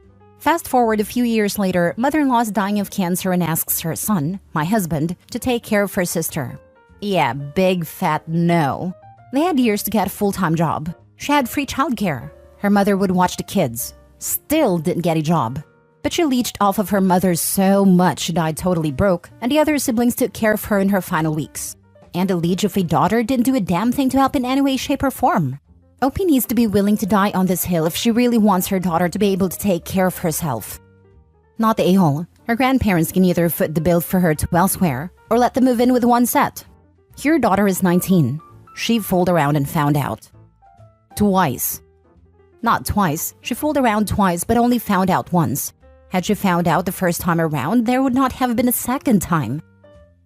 Last story. Am I the a-hole for telling my grandpa my dad stole my wedding money? I, 27, female. I'm getting married in 2 months. From the beginning, we were wanting to elope, but then we decided that we wanted a more traditional but still low-budget wedding, as low as you can get with the prices these days, because we didn't want to regret not doing it. We spoke with our parents about a budget maybe like 8 months ago, and both sides promised to give $10,000 each, and we would cover whatever was left on the honeymoon. We were very, very grateful for that. My mother-in-law has already paid her $10,000 up front, which helped with all the down payments and venue cost. My side was supposed to pay their $10,000 3 weeks before the wedding to cover food/drinks/any final expenses. Long story short, my father, who has a history of narcissistic behavior, decided last minute that he was not going to do that anymore. We are now 2 months out from our wedding, and he's no longer willing to pay anything. We have no savings to cover the cost. We have already paid out our parts as well. We cannot cancel due to our contract, and we rather not take a loan out. I tried reaching out to my grandpa to ask for assistance, and he told me that he already gave me over $1,000 for the wedding. I found out my dad pocketed that money. Am I an a-hole if I tell my grandpa that he stole the money? I'm afraid of causing drama and being in a worse situation. Edit, my dad said he took the money to soften the blow of helping me with the wedding, aka to help pay himself back. In his eyes, he did nothing wrong, and I'm feeling sorry for myself. Just to clear up a few things, I know $20,000 is a lot. Believe me, we paid $15,000 ourselves. We told our family from the start we wanted a small wedding/elopement, but they said we would regret it. So we decided we should go more traditional. Keep in mind, I live in a very popular city for weddings, and this is a fair price and still under the average. Also, my father is not required to pay for my wedding, but he offered since he got a huge check to his practice. If we didn't have family offering, we would have just eloped. We didn't care either way. No, you're not. But why didn't your grandfather just give it to you? Is he aware of your father's behavior? Does he have a history of doing stuff like this? My dad has a long history of this. I guess my dad called my grandpa and said, "My daughter wants help with her wedding. Can you help?" And he agreed, and my dad gave him his routing info. Then I would absolutely tell your grandpa. Tell him your dad promised you the money, and you had no idea that he even asked you for some, and now he's refusing. I would also be disappointing my father if he tried to pull this stunt. Not the a-hole. Not the a-hole. Let your dad face consequences if he stole from you. Yeah, geez. Your grandpa needs to know this, so he can avoid giving your dad money in the future, if nothing else. And who else did dad get money from? This is a great point. I would bet money he mooched money from other relatives, saying it was for the wedding and then stole that too. I really hope OP told her grandpa. Sometimes drama needs to happen. Bad people doing bad things don't stop unless people know about it, so those people can't take advantage of anyone else. I'm also assuming her mom isn't alive/around anymore since OP didn't have her berate her dad. My mom has been abused by my dad for years and refuses to get involved because she's scared of getting yelled at.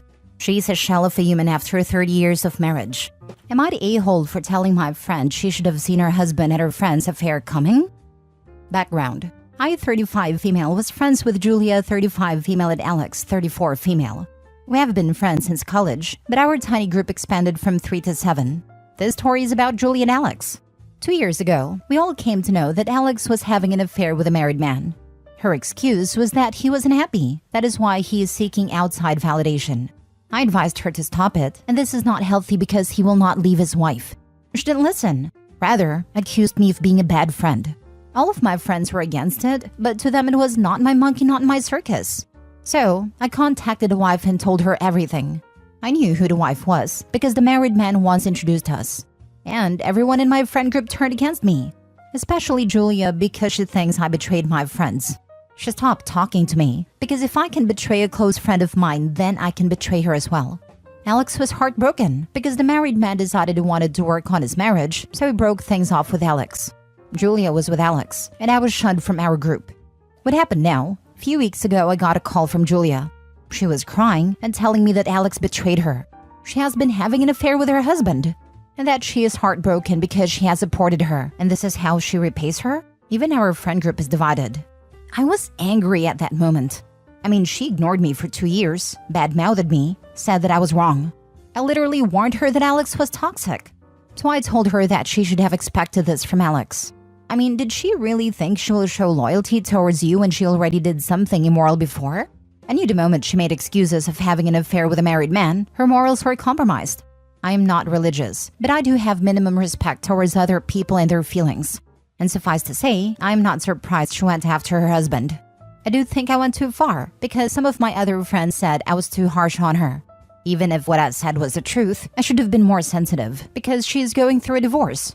I do sympathize with Julia, but I also feel like that as friends, sometimes we need to tell them the harsh truth.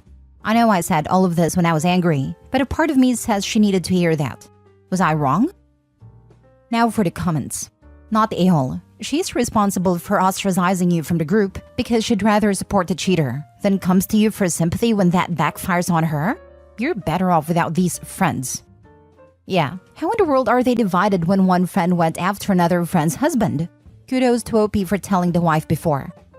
Right? I didn't even catch that. A-hole Alex slept with her friend's husband and the group is divided?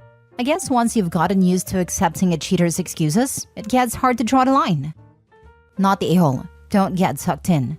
It's been 2 years, and Julia only reached out because she wants your support, not because she wants to be friends. She cut you off for 2 years because you had compassion for the wife of your friend's affair partner. That's insane. You don't need a friend like that. Agreed. She knew OP was the only person with morals who could support her in this split friend group. I for one think OP was direct, not harsh. This is one of those instances where the truth hurts. I couldn't be friends or want to reconnect with people who sympathize with serial cheaters. Only until it happens to them, of course. Not the a-hole OP. These types of people are conditional friends. Only when you fit their needs, they'll want you in their life. Not the a-hole. What you tolerate is what you are. Cheating undermines everyone and makes cheater apologists of those who know but do nothing. You have been consistent to your standards. Those who criticize it really are critiquing their own ethics. OP better keep a sharp eye on who in her new friend group thinks she was too harsh. They would have a mark against them in my mental little black book. They're either too gullible or morally gray.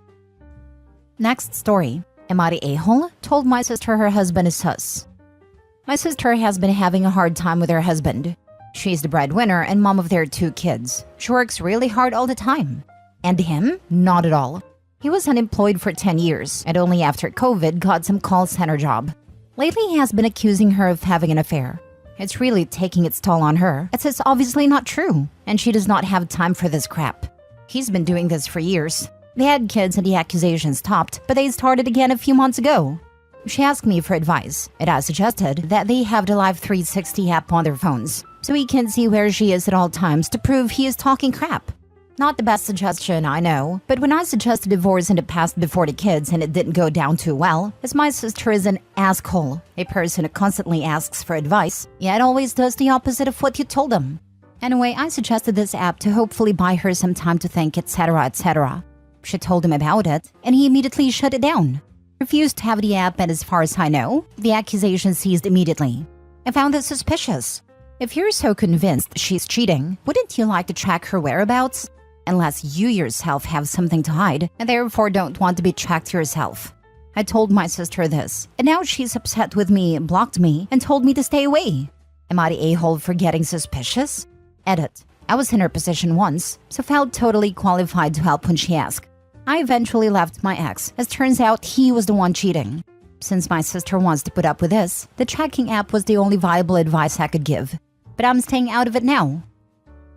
Not the a-hole, but I'd just stay out of this from now on.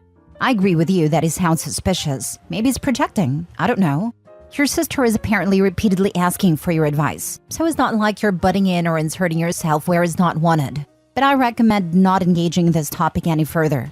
If she unblocks you and asks for advice on whatever the heck is going on with her husband next time, just say something along the lines of, "Sorry, but I don't want to talk about this anymore.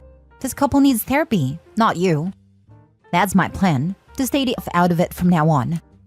Not the a-hole. It does sound suspicious, but she keeps asking you for advice, then gets mad when you tell her the truth. Next time she asks something about her husband, just say I'm not getting involved. Every time I give you my honest opinion, you get upset. She's obviously not going to listen to you, so why bother? I have learned my lesson now, finally. Not the a-hole OP. I was once in a situation such as you, only it was with my BFF, whom I'd thought of and still do as a sister. She would complain about her husband, and I didn't mind letting her vent. But then she would ask my opinion. And if I said something that she didn't want to hear, she would go silent on me for a couple of weeks. It took 2 times for her to do this to me. And the next time she called to vent about her husband, I told her, Mar, unless you're calling me to tell me you have a plan or solution in what you're going to do with Dave and your situation, I don't want to hear any more complaints because it affects our friendship. I am punished for giving my opinion when asked, and it really does affect our friendship on both sides when this happens. Well, she stopped calling me with marriage complaints, got a divorce, and our friendship/sisterhood is as strong as ever. I love this. When and if my sister unblocks me, I'll do the same. Next story. Am I the a-hole for telling my husband if he fights for custody of his kids, I will divorce him? I, 27 female, I'm vehemently child-free. I am sterilized and have no intention of having or caring for any child. I married my husband, 33 male, last year and did not know he had any children until 5 days ago. I travel for work for myself and have amazing pay for every few active working hours. I'm a honeymoon planner, owning my own business. We have a joint account for bills and our own separate accounts for savings and fun money. My husband sat me down 5 days ago and told me he hadn't been completely honest with me and revealed he has 2 children, 10 male and 7 female. He pays regular child support. However, it dips into his fun money and he wants to be able to have fun like I am. So he said he would fight for 50-50 custody. I was furious he had lied to me and was even more angry when he told me he wanted 50-50. He works 12 to 16-hour shifts as a nurse, and that would mean I would have to take care of the children when I'm not working or working from home. So I told him if he fights for custody, I will leave him. We have a prenup, so a divorce will be rather simple. I get 100% of my business, all of my savings and fun money in the house, as I inherited it from my grandmother. He called me an a-hole and told me I should step up so that he can have more money in his savings and for fun. And because the kids won't be much hassle due to their ages. So am I the a-hole for telling him I will divorce him if he goes through with filing for custody? Now for the top comments before reading the mini update. Not the a-hole. A better title would be, husband is a freaking liar and I am divorcing him. And most messed up part is that he wants custody to avoid child support. Not because he actually cares about his own children. Well, the kids are 10 and 7 and he has 0 custody and doesn't do visitations with them. And it has been like this for at least 3 years. OP and him have been in a relationship for 3 years at this point, so I think it's obvious he doesn't care about them and never did. Yeah, as a father, this boiled my blood. Wants them in his life simply so he cannot pay child support? What an absolute prickless turd weasel. Wait, he lied to you about having kids, and somehow you're the a-hole according to him? Hell no. That's way too big a thing to tell you about a year after you married. He must suck as a dad, since he would have known he was seeing his kids if he was actually seeing them, and now he wants them only so he can have more money to spend? What a gaping a-hole. Good on you for getting a prenup. Time to exercise it, and exercise him. I know deadbeat dad usually means someone who doesn't pay child support, but I'll make an exception and apply it to this dude. How terrible a person are you, that you could be married for a year, and your spouse never suspects you have 2 children? Either is totally absent, or he compresses any interactions into the time OP is traveling, neither of which is good for the kids or the marriage. And since he's seeking 50-50 custody, it stands to reason they must live relatively close by, so his not like distance is the issue. This is an absurd situation, and I wouldn't respect someone who stayed married to this man, regardless of his custody decision. By the way, OP, another reason seeking custody isn't the issue. In the event that the kid's mom dies, or is otherwise unable to care for them anymore, your husband is going to have custody no matter what you want. By staying married to him now, you have to acknowledge that possibility, even if everyone hopes it will never happen that way. My favorite part is that he thinks it will be cheaper to raise the kids than pay child support. Yeah, only if you're a crappy dad. Edit/update. Thank you all so much for helping me with this situation. I know his lies were enough for a reason to divorce him, and I'm proud to announce, soon to be ex. I just didn't know if divorcing him with kids in the mix would make me an a-hole, especially because he works so much. He has since vacated my house. I have spoken to my lawyer and am filing for an annulment. I can, because he married me in an act of fraud. The AMA protects me as it was a fraudulent marriage. Thank you all once again. Last story. Am I the a-hole for helping my ex-brother-in-law take his daughters from my sister? I am 24 and my sister Sarah is 28. Since I can remember, I've always been close to my sister. I always had her support and I supported her. When she turned 18, she became pregnant, and my parents demanded that the baby's father marry her, and so he did. 4 years after having their first daughter, they had a second girl. We were all very happy for my sister and my brother-in-law, and they both seemed like a happy couple. But it was all a lie. When my sister's daughters were 6 and 2 years old, my sister found her husband with another woman. That destroyed her and they decided to separate. Despite the divorce, he continued to be a responsible father. He saw the girls almost every day. He moved near his daughters so he could go see them whenever he could. My brother-in-law and I got along very well, but since he hurt my sister, our friendship was destroyed. We hardly spoke again, except for my niece's birthdays. My sister, some time later, met a guy, Carlos. She said that he made her very happy, but the family never managed to like him. He gave me a bad feeling since I met him, and I was always very aware of how he behaved with my nieces. Call me paranoid, but you can't trust anyone. Unfortunately, my instinct did not fail me, and one day I went to my sister's house and only my nieces were with this man. When I arrived, I saw the eldest in the living room and asked her about the youngest. She said that she was bathing with Carlos. I panicked and practically kicked the bathroom door. The guy was watching my niece bathe, so I dragged him out of the bathroom and kicked him out of my sister's house. I don't remember much of my reaction, but according to him, I even hit him in the face. When my sister arrived, she scolded me for treating her partner badly. I told her that this behavior was not normal, and she told me that he was a decent man and that he always offered to watch the girls in the bathroom in case they had an accident. I told her that was not right for any reason, and she kicked me out of her house and forbade me to return. It was then that I decided to inform the girl's father of all this. He went crazy and was almost going to beat the guy up, but we knew that if he reacted with violence, they could take away joint custody. When it was his turn to see the girls, we both took the opportunity to take them to a doctor. Luckily, there was never any sign of abuse, although we did find out things. The guy always wanted to see them naked. He always tried to dress them or clean them down there, but they say they were very reluctant that he would approach them. With a girl's confession and the statement of a child psychologist, we were able to file complaints. We found out at that time that the guy had a conviction for abusing his daughter when she was a child. The judge gave my ex-brother-in-law provisional custody while he is under investigation. When my sister found out that I helped to prevent them from seeing the girls, she sent me furious messages. I also found out that she knew perfectly well that he was convicted of those crimes, but in her own words, he is already cured. Besides, he only likes blondes. My nieces have black hair, just like their father.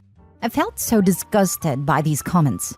What leads me to tell this is that I handed over the messages that she sent me to the authorities, and from there she cannot see the girls. Before, she could see them at the father's house, now not even with supervision. My mother and father called me trash for snitching on my sister, and the rest of my family calls me a traitor.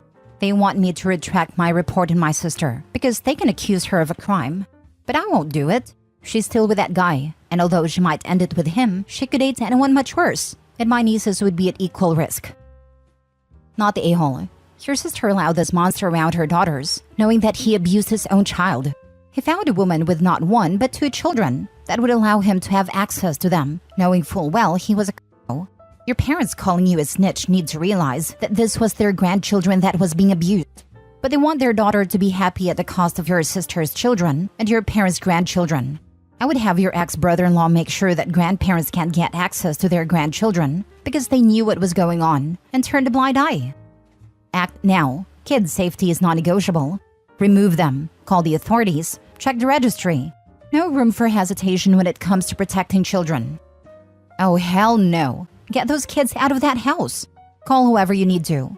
Check the local offender registry and call the cops. If he was convicted in your area, he will be on it. Maybe that will wake your sister up. Guys like that prey on single moms. Exactly. Those people are looking for single mothers to be close to their children. Don't worry, my nieces are currently with their father while the investigation lasts, and their mother and the guy can't get close to the girls or me. Your parents are sick, and they shouldn't be allowed anything but supervised visits for allowing their daughter to bring an offender into the home. Am I the a-hole for refusing to help my wife and her friend anymore over what my wife calls a miscommunication? My wife Emily has a longtime friend Leslie who has recently become a single mother. Leslie does not have a working vehicle at the moment and is working 2 jobs. So Emily took it upon herself to help Leslie out as much as she can.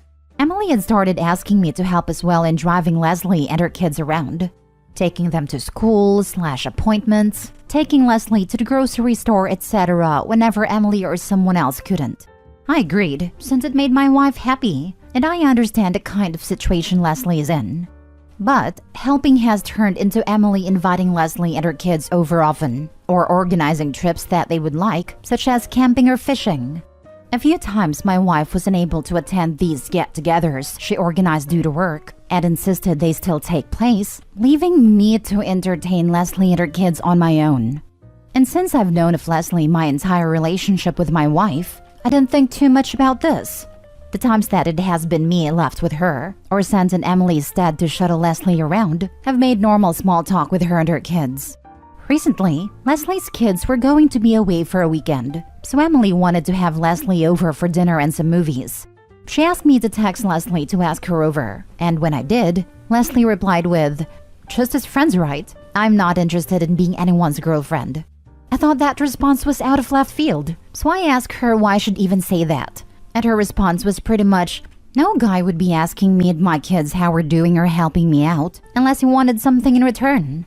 I told Leslie it wasn't anything like that, and then showed my wife the conversation, and informed her I would be stepping back from helping her with anything involving Leslie, and to leave me out of any future plans.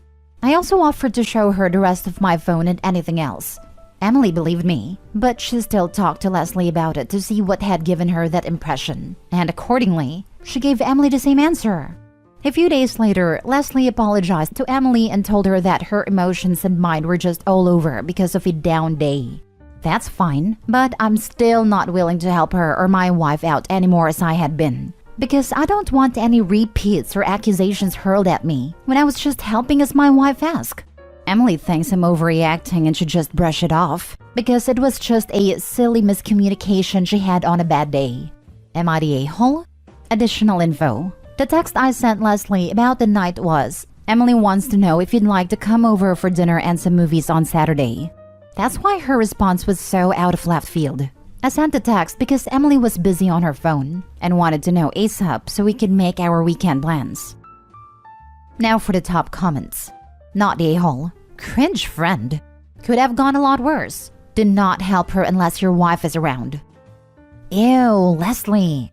Her mentality that men and women can't be friends without ulterior motive is disgustingly gross on its own, much less about the husband of her friend who had been helping her out. Not the a-hole. I noticed she didn't apologize to you. She accused you of trying to cheat on your wife. That is no small thing to overlook. Yes, this is huge. Not only did she imply that you would cheat on your wife, she straight up said in writing that you were courting her for more. Hell no. What if your wife didn't believe you that you weren't cheating and sending her those signals? That kind of thing can destroy your relationship. Nope, nope, nope, nope. What happens if Leslie gets mad or has another down day and tells your wife you were inappropriate towards her? Nope, not the a-hole. I'd put a hard line in the sand on this. Edited to add, if I were your wife in this situation, I'd be the one shutting it down. Leslie could be unhinged. You don't know. You do know she's been accepting your help, fully believing that you wanted something in return. Nope. It only takes one accusation to ruin a man's life. Since this isn't your direct friend, stay away, just in case. Not the a-hole. Be safe. Justice doesn't care what sex you are. Buffalo Bills former punter is living through that right now. After watching that guy get dragged through the dirt all last year, that whole story is so gross and his life was ruined by an evil person. This type of nonsense is why many men won't coach kids' sports teams anymore. Too easy for someone to misinterpret their intentions. It's also why you'll rarely see men teach elementary. They can be completely above board, but still the rumor mill starts turning.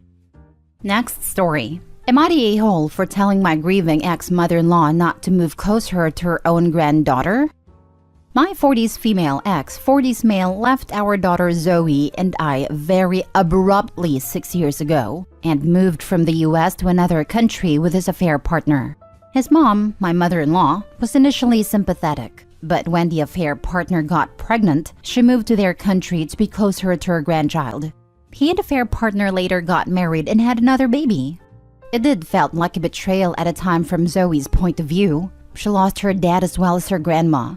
She would visit her dad on some school breaks and part of summer and see her grandma there. And we'd keep in contact via FaceTime, but it wasn't the same. However, by that point, I was marrying my second husband whose family adores Zoe, so that softened the blow, and we also moved to a different state. My ex passed away in 2021, which was devastating for all of us. Initially, mother-in-law stayed on to support her young grandsons and my ex's poor grieving wife. But without my ex there are some immigration/visa issues, so she's choosing to move back to the US. She called me and said that she had decided to move to our state to be closer to Zoe, who is now 12. She has no other connections here.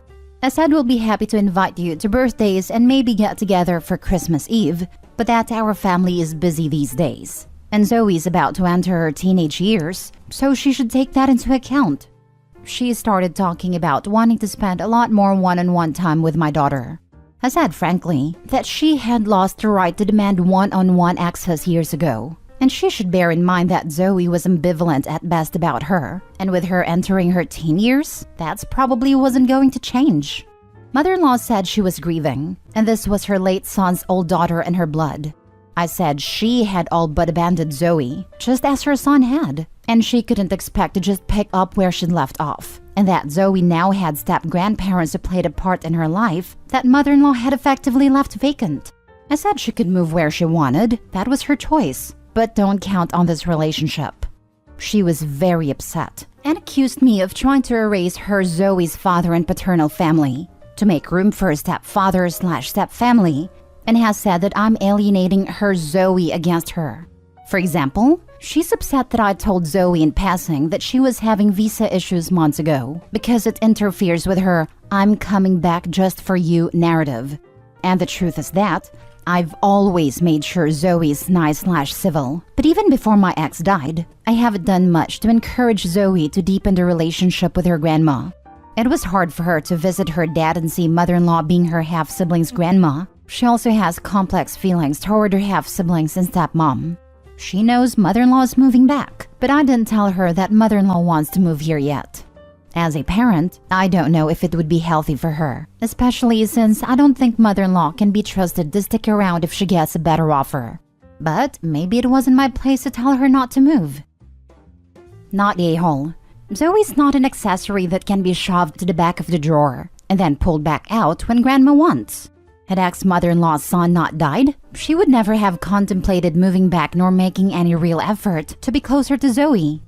Zoe is not her consolation prize now that her son has died, and visa issues mean she can't stay with a second family. Exactly what I was going to say, that if the ex hadn't died, then the mother-in-law wouldn't have made any effort to get close to Zoe, probably ever. I totally understand wanting to be close to what you have left of your son, but it doesn't mean you get a pass. Not the a-hole. You told her she could do what she wanted, but not to count on Zoe's mandatory attention. That's just setting a healthy expectation for a teen who might feel abandoned by her grandma. You could have said it more gently, but you have every reason to feel heated on your daughter's behalf too. At the end of the day, you're just setting expectations so mother-in-law can make the right decision for herself. Exactly. Grandma might not want to hear the kid's been hurt and still has some feelings about it all, but the alternative, meaning not telling her and letting her find out after the move, would do more damage. Letting her daughter know about the visa issues and protecting her from that emotional manipulation of "I moved back because I missed you" was right too. Next story. Am I the a-hole for telling my mom she's an awful mom for using her savings to help her boyfriend? Before going to college, I asked my mom to help with tuition, and I'd find my own way for accommodation and general money. She said no, and that I should just work harder. Fine. So I got 2 jobs and managed to earn a scholarship in my second year. For my graduation, I had to pay for my own party because she said she wouldn't. When I got offered a job across the country, I asked her to assist me with just the first month's rent and I'd pay her back when I got paid. She said she couldn't, and I had to let the job go despite it literally being a golden turkey given to me on a silver plate. But whatever, I managed to get another job closer after 6 months of unemployment. All this time, she had a savings account with money she'd been saving and what my late stepdad left her.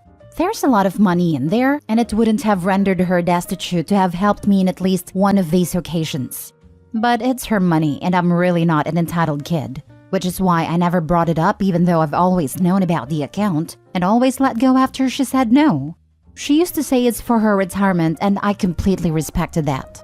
Now, she's been dating Dave for about 5 years, and recently Dave got into trouble with the law and needed bail money. A lot of money. 6 figures. And my mom paid it. Not only that, but she's going to pay for his lawyer too, all from the savings account. When I heard this, I got upset because what in the flying duck? She didn't even consider helping me out, but didn't waste a second hopping to the bank for her troublesome boyfriend? So I told her she was a crappy mom and unsupportive. Then we had a back and forth where she called me ungrateful and entitled. So am I the a-hole here? Now for the comments. Not the a-hole. You called it like it is. Like you said, you're not entitled to it. However, it doesn't make her any less of an a-hole for her choices. Exactly correct. The mom is a crappy mom. She wasn't willing to help her daughter's schooling or housing, and thus made her life hella difficult, but is willing to help her boyfriend deal with legal problems. And has the nerve to tell OP she's ungrateful? Ungrateful for what? That you did a frigging bare minimum that's mandated by law? Get out of here. Not the a-hole. And frankly, I'd go low or no contact with the mom over this betrayal. OP was shown she is not, nor ever was, a priority for her mom. Why stick around when you aren't valued? I'll never understand parents like this.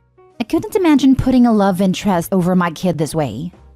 Not the a-hole. It's going to be glorious when you can tell her I told you so smugly, when she realizes she wasted all her money on that flea bag. Even more so down the road when she inevitably comes to you with her handout. Tell her she should have just worked harder and she'll need to get a job if she needs money that badly. Not the a-hole. I firmly believe that when you have a child, you are financially tied to that person for life, not just until they turn 18. It would be one thing if your mom was actually saving that money for retirement, but she's made it that clear she wasn't. She was saving it for some deadbeat loser who allegedly did something so awful his bail was into 6 figures. You're not entitled for asking for help from your mom. Your mom is the a-hole for repeatedly refusing to help her child with very reasonable expenses, and then turning around and throwing it away for some guy. Might be time to distance yourself from this person who has failed you time and time again, and clearly does not have your best interest at heart. You'll probably hear from her again when she needs money for a nursing home, and then it'll be your turn to tell her she should have worked harder, and that she sounds entitled. No, you are not the a-hole. Your mother's a huge one, though. I totally understand saving for retirement. That makes sense. Spending money on a deadbeat boyfriend for his bail and attorney? No, that's what makes her a huge a-hole. OP, you sound smart and capable. Your mother has issues, apparently, by putting her terrible boyfriend ahead of her daughter's education. I'm speechless. Last story. Am I the a-hole for refusing to feed my sister-in-law after she gave her food to her dogs? My husband and I threw a barbecue on Saturday for the whole family. Mother-in-law, father-in-law, 2 sister-in-laws, 4 brother-in-laws, all their kids, my parents, and a few cousins. It was a large gathering. Both sister-in-law and brother-in-law brought their dogs, 3 total. I didn't really want the dogs here. But at the same time, I kind of just sucked it up because we were going to be outdoors anyways. Sister-in-law's dogs are extremely high energy and food driven. One's a giant Rottie, and the other is some sort of Russian Chihuahua. I think that's what she said. So a small lap dog. Brother-in-law's dog is fine. Black Labrador. He is old and just kind of lays around looking for pettings. So we start dishing out plates or whatever, and my sister-in-law is just waiting and staring at us but not saying anything. When we get everyone's food, she goes, where's their food? And points down at her 2 dogs who were standing by the grill begging. I told her that I'm not feeding her dogs food that cost me over $300. I purchased this food on my dime, and I'm not going to see it go to a dog when other people could want more food. She said something to the effect of, well, what the hell are they supposed to eat then? They eat with us for every meal, and now they're just going to be sitting here thinking they did something wrong because you won't feed them. So I responded with all due respect, that is not my problem. You should have figured something out instead of expecting us to feed your dog steaks and burgers. Anyways, she ended up putting her food on the ground for her dogs and sat with her arms crossed the whole time, glaring at everyone around her while they were eating, saying, that sure looks yummy. Good thing the rest of the family gets to eat. My husband kept coming up and saying, "Just gave her a plate, hun. She's causing drama." But I refused. She gave her plate to her dogs, who shouldn't have been fed the food I purchased anyhow, because I clearly said no already. And I'm not going to give in to the entitlement when she didn't do anything to contribute. If I allowed her to walk all over us this time, then it would happen over and over in the future. Mother-in-law and father-in-law are on my side, as apparently she pulls the same nonsense at their house. But everyone else thinks I'm an a-hole for not feeding her after she gave her plate to her dogs. Not a-hole. If you ever have a barbecue again, please have some dog kibble on hand, so that after she gives her dogs your nice barbecue, you can pour her a bowl of kibble and tell her to eat up. This is the best piece of advice I have ever read on Reddit. LMAO. Good job, sir. Not a-hole. This does sound like entitlement. Actually, it just about screams entitlement. You and your family should do that every time sister-in-law pulls this crap. Did brother-in-law manage his dog's food? If so, sister-in-law could really learn a thing or two from him. Jeez.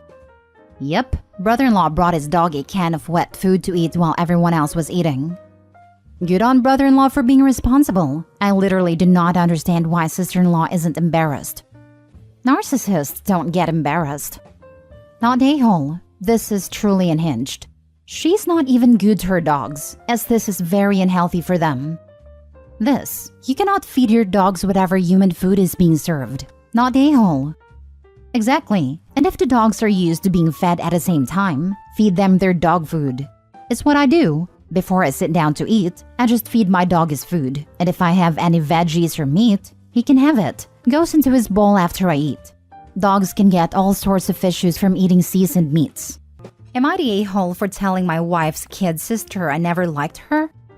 I'm 30, my wife is 34, and her sister Alexa is 19. We got married 2 years ago, but we've known each other for a long time. My wife's parents live abroad and they have a business there. And 11 to 12 years ago, they sent Alexa to the US to live with my wife and get her education. My wife is basically her only parent and she does everything for Alexa. I'll be honest, Alexa is a brat who honestly gets on my nerves. It's like she exists to make my wife's life miserable. She's arrogant, rude, entitled, nasty. She constantly broke rules and none of her teachers ever liked her. She also refused therapy. I'm amazed at the patience and kindness my wife has, because the girl was a nightmare. The second Alexa went to college, we got married. She came home for Thanksgiving, probably skipping classes, and came to me this weekend and confessed her feelings. Apparently, I treated her so much better than my wife when she was growing up. I tried to be nice to her just because she's my wife's sister. I do things like take her out once in a while to give my wife, then girlfriend, a break. When my wife would try to tutor Alexa and she wouldn't even do her work and fail half her classes, I told her to let it go. I lost it and told her I don't like her. I never liked her. And I was only nice to her because it would make my wife happy. I told her I only put up with her spoiled self to be with my wife, and I was annoyed whenever she intruded. Alexa started sobbing and ran out. I told my wife everything, and she said I was right to turn her down but didn't have to be so harsh, though she thanked me for being honest. Her parents are furious, and I've gotten a bunch of weird text messages from what I suspect are Alexa's friends. Am I the a-hole? Edit. I would never do anything because Alexa's literally a kid I've seen grow up. It would be disgusting and immoral. I would have shut her down either way, but I'm asking if I'm the a-hole for revealing how I really feel about that brat. Not the a-hole. Don't be alone with her ever again. Her words against yours. Red flags. This, and WTF. Alexa has the hots for OP? I must have missed that totally until I read through the comments. OP, it might be useful to spell this out in your post for dense people like me. But wow. Yes, please keep far away. She's trouble you don't need in your life. Not the a-hole. Not the a-hole. She's an adult and needs a reality check for her past behavior. The problem isn't what you did, is that no one did it before. Her parents have no right to be upset, since they passed off the job of parenting to your wife. To be clear, my wife would always take her out on these things, and give her money for concert tickets and drive her places. Yeah, protect yourself and never be alone with her. I'm sure she feels like her parents threw her away for being the problem child, and she resents her older sister for having everything she doesn't, as in parents that didn't dump her, a successful career I assume, and a loving husband, mostly the first thing. I don't at all doubt that she'll shift the negative energy she had against you now and potentially try to break the two of you up or ruin your life with lies. She needs therapy badly. Like really badly. Not the a-hole, but what in the world is going on? Your wife thinks you were too harsh in turning down her sister's attempt to ruin your marriage? Were you supposed to just pull a Gabby from Desperate Housewives and say, that's negatory on the affair, with a smile on your face? My wife's always had a weak spot for Alexa. Alexa's a cross between her baby sister and her first child.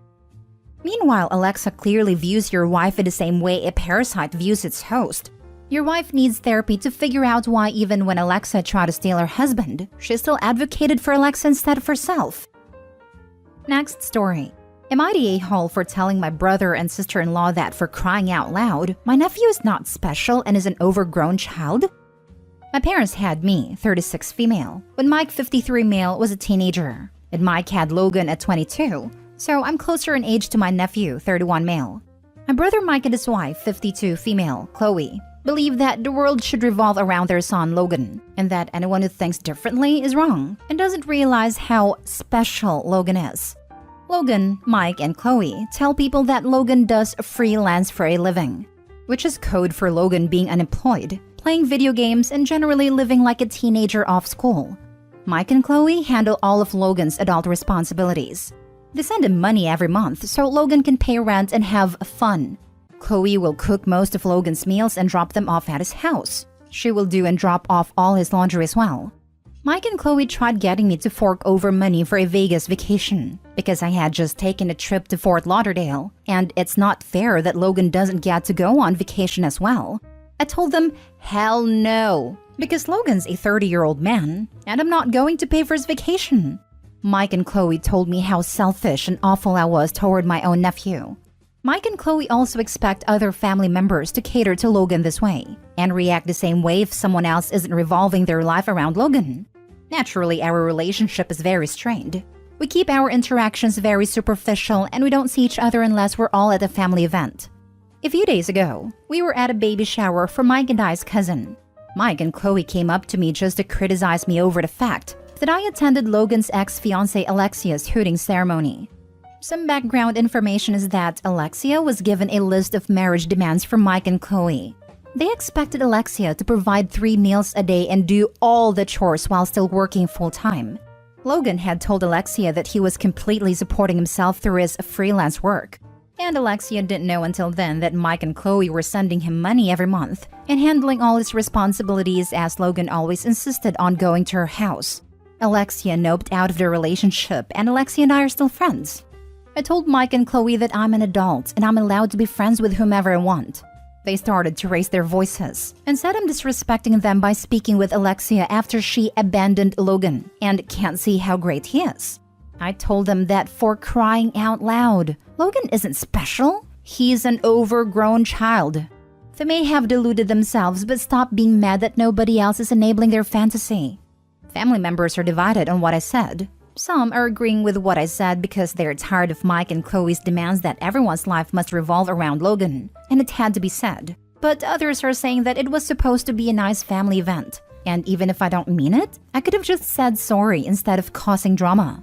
Am I the a-hole? Info. This was a baby shower for your cousin. What does your cousin say? If cousin thinks you did wrong, apologize to cousin and to the other family members, but not to Mike and Chloe.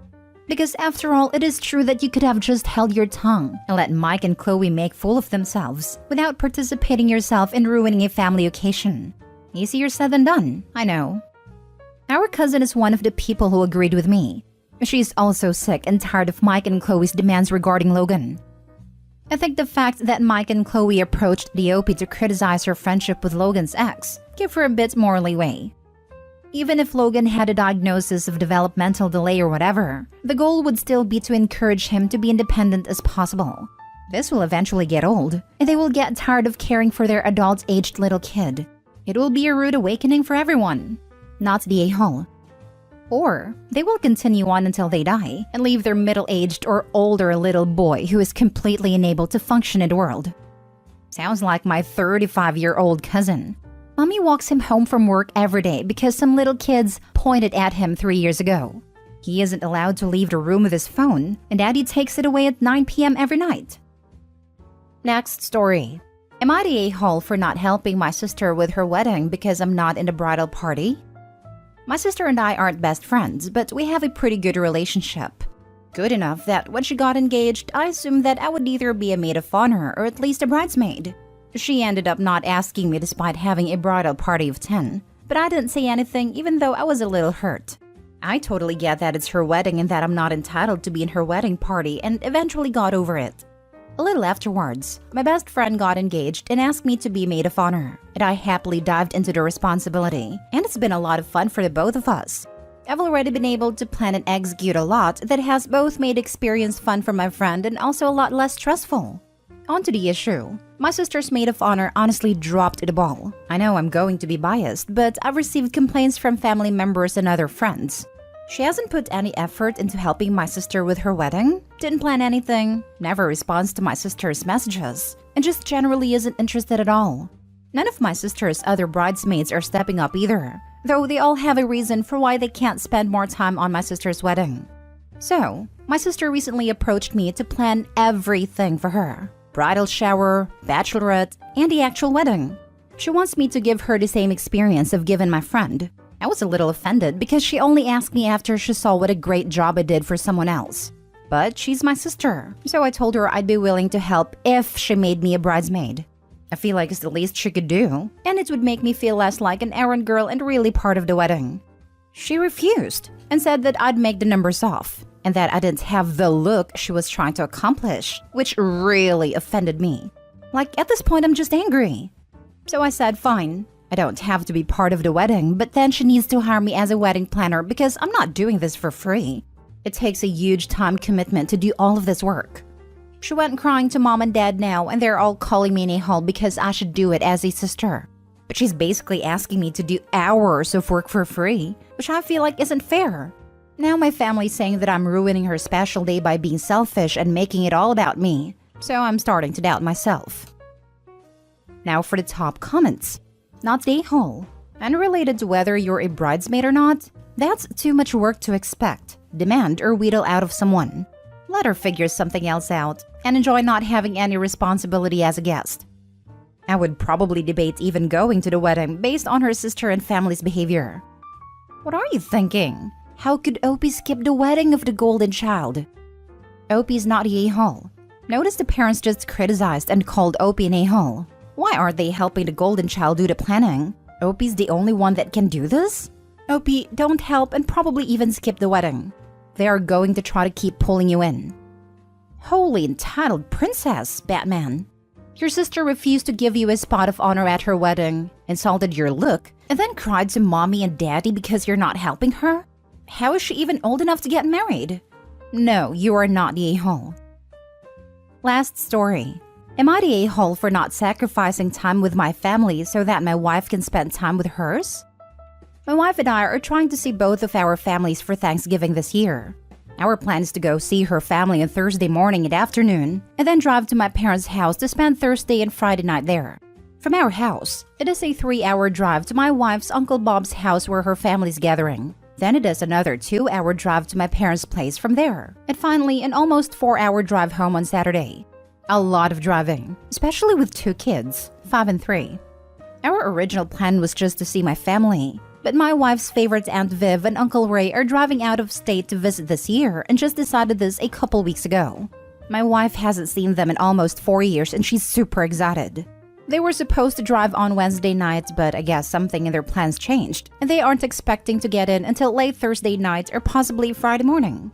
My wife is disappointed, and she now wants to change our entire plans to plan around seeing this aunt and uncle. She wants us to find a place to stay in her Bob's city so that she can spend time with her favorite Viv and Ray. Bob doesn't have space for us to stay there, because other family members are already staying with him, so it would have to be a hotel. I did a quick check when my wife mentioned her idea, and there are no rooms available for cheaper than $500 a night, unless we want to drive another hour away. She would also want to spend the majority of the day on Friday with her family and go see my parents late Friday night. I told her I don't want to sacrifice time with my family. I haven't seen my parents since 4th of July, and with my wife's plan, we would essentially sleep there Friday nights and then head home Saturday. I have to be back home on Sunday because I'm scheduled to be on call for work that day, and there's no way I can find someone to switch with me. I told my wife that if she wants to spend more time with her family, then she can drive there herself on Friday morning, and I will stay at my parents' place. I told her she can either take the kids with or I will keep them with me. Her choice. She told me that Viv and Ray haven't even met our youngest, so she would want to take the kids. But since the drive is so long, she would want my help by driving at the kids. That's why, to her, it makes sense to try and stay somewhere in Bob's city, regardless of the cost. $500 wouldn't break us, but that's a lot of money to spend on one night. I told her I don't want to change our plans at all, and she thinks I'm being an a-hole about it. She said she really wants to see Viv and Ray, and this is her only chance. Sorry, this is so confusing. Our plan is already complicated, and I would rather just stick with it than try and change things up. It's already going to be stressful. I've already decided that I will strongly argue against trying to see both families like this in the future. It's just too much. I would say swap the plans and see your family for Thanksgiving on Thursday. If it is not too late to accommodate you, spend the night there and then see her family Friday and come home Saturday as planned, absorbing the cost of the hotel for Friday night. You get your family time in, she gets her family time in. Seems like an equitable compromise. If your wife isn't willing to forgo Thanksgiving Day with her family to see her aunt a dungle longer, then she's the a-hole here. A couple of hours on Friday with your family isn't fair. My parents have already made other plans for Thursday because they weren't expecting us. Yes, I could ask them to cancel those plans for us, but I feel like that's kind of asking a lot. Our original plan was to only see my family for Thanksgiving because we aren't seeing them for Christmas this year. My parents are flying to visit my sister and her family for Christmas, so we were going to spend Christmas with only my wife's family. But when my wife heard Viv and Ray are coming, she wanted to change our plans to see them. Yeah, honestly, then she sadly needs to sacrifice Thanksgiving. The best way, in my experience, is that whichever family gets Christmas has to give up Thanksgiving to the other. If you're doing Christmas at her parents' house, then Thanksgiving is at yours. No a-holes here though, in my opinion. At least not yet. She understandably wants to see a family member she hasn't seen in forever. But she can't blow up plans like this a week before Thanksgiving and give your parents only a few hours with their grandkids. Is there any way that Viv and Ray could come early or follow you to your parents' city? Or maybe see them at Christmas instead? Doubtful. They were already supposed to arrive on Wednesday. But that got pushed back to Thursday or possibly Friday for reasons I am not aware of. I don't know how long Viv and Ray are staying, but I would imagine they want to spend it with their family and not mine. Am I the a-hole for telling my wife's friend that her taste in men is the reason she's a single mom? I, 29 male, have known my wife, 30 female, and her best friend Jess, 29 female, since we were all 11. We attended middle and high school together, but I wasn't in their social circles at all. I was always one of the sort of nerdy, awkward kids, and the two of them were both very popular. My wife in particular was extremely popular because she was, and still is, extremely beautiful, kind, and intelligent. She was even our student body president and valedictorian. Jess was also very pretty, and I even had a tiny crush on her back then, and similarly popular, and they've been best friends since kindergarten. My wife and I started dating our senior year of high school after we were paired together to complete a project in one of our classes. We realized that we got along really well, and she asked me out, and I definitely wasn't saying no to her. But Jess, from the very start, did not respect our relationship, and firmly believed that my wife could do much better. She has, in a decade plus since, consistently told that my wife is out of my league, that I was lucky she settled for me so young, and that my wife belongs with a more attractive and successful man. Now, I'm the first one to admit that my wife is out of my league. She's far more attractive, makes more money, and is just generally an amazing human being. But hearing it so often doesn't exactly feel good. Jess also has tried to convince my wife to cheat on me multiple times, and has even tried to set her up with other men, because she doesn't approve of my wife and I being the only partners either of us have ever had. Jess has a daughter, 5 female, whose father bailed on her, and raises her as a single mom. Jess actually dropped out of med school to raise her daughter, once she realized the father was not going to be in the picture. My wife and I absolutely love her daughter, and love having her over. Jess had a date on Saturday night, so she left her daughter with us for the night and came to pick her up on Sunday and stayed for lunch. As I was preparing lunch for everyone and her daughter was playing in the yard, Jess and my wife were talking about her date. Jess was going on and on about how attractive the guy was, how good he was in bed, and all of the details. But I just ignored it. Jess then looked to me and said, "You're lucky you locked her down when you were so young," before she knew that there was better out there, and then turned to my wife and offered to give the guy her number in case she wanted to try him out. I got really angry at that point, so I just said, "I doubt you know anything about better, because your taste in men is why you're a single mom, and not a doctor right now." Both of them just stared at me in shock, and then Jess called me an a-hole and left quickly with her daughter. My wife has been upset with me since, so I have to ask, am I the a-hole? Edit. I just wanted to point out that my wife acknowledges that what Jess said was inappropriate, but thinks that what I said was unnecessarily cruel. It was always Jess's dream to be a doctor like her dad, especially after her dad passed away, and now that's probably never going to happen. Jess has said this to me before, so I was aware of it, and my wife thinks it was uncalled for to press on something that's so clearly a pressure point for her. Jess also frequently bemoans the pains of being a single mom, and about how all of the guys she goes out with ghost her as soon as she mentions her daughter. This is mainly why my wife is upset with me, because she thinks I purposely hurt Jess, while Jess's comments are a joke and aren't meant to hurt my feelings, which is probably mostly true. Now for the comments. Not the a-hole.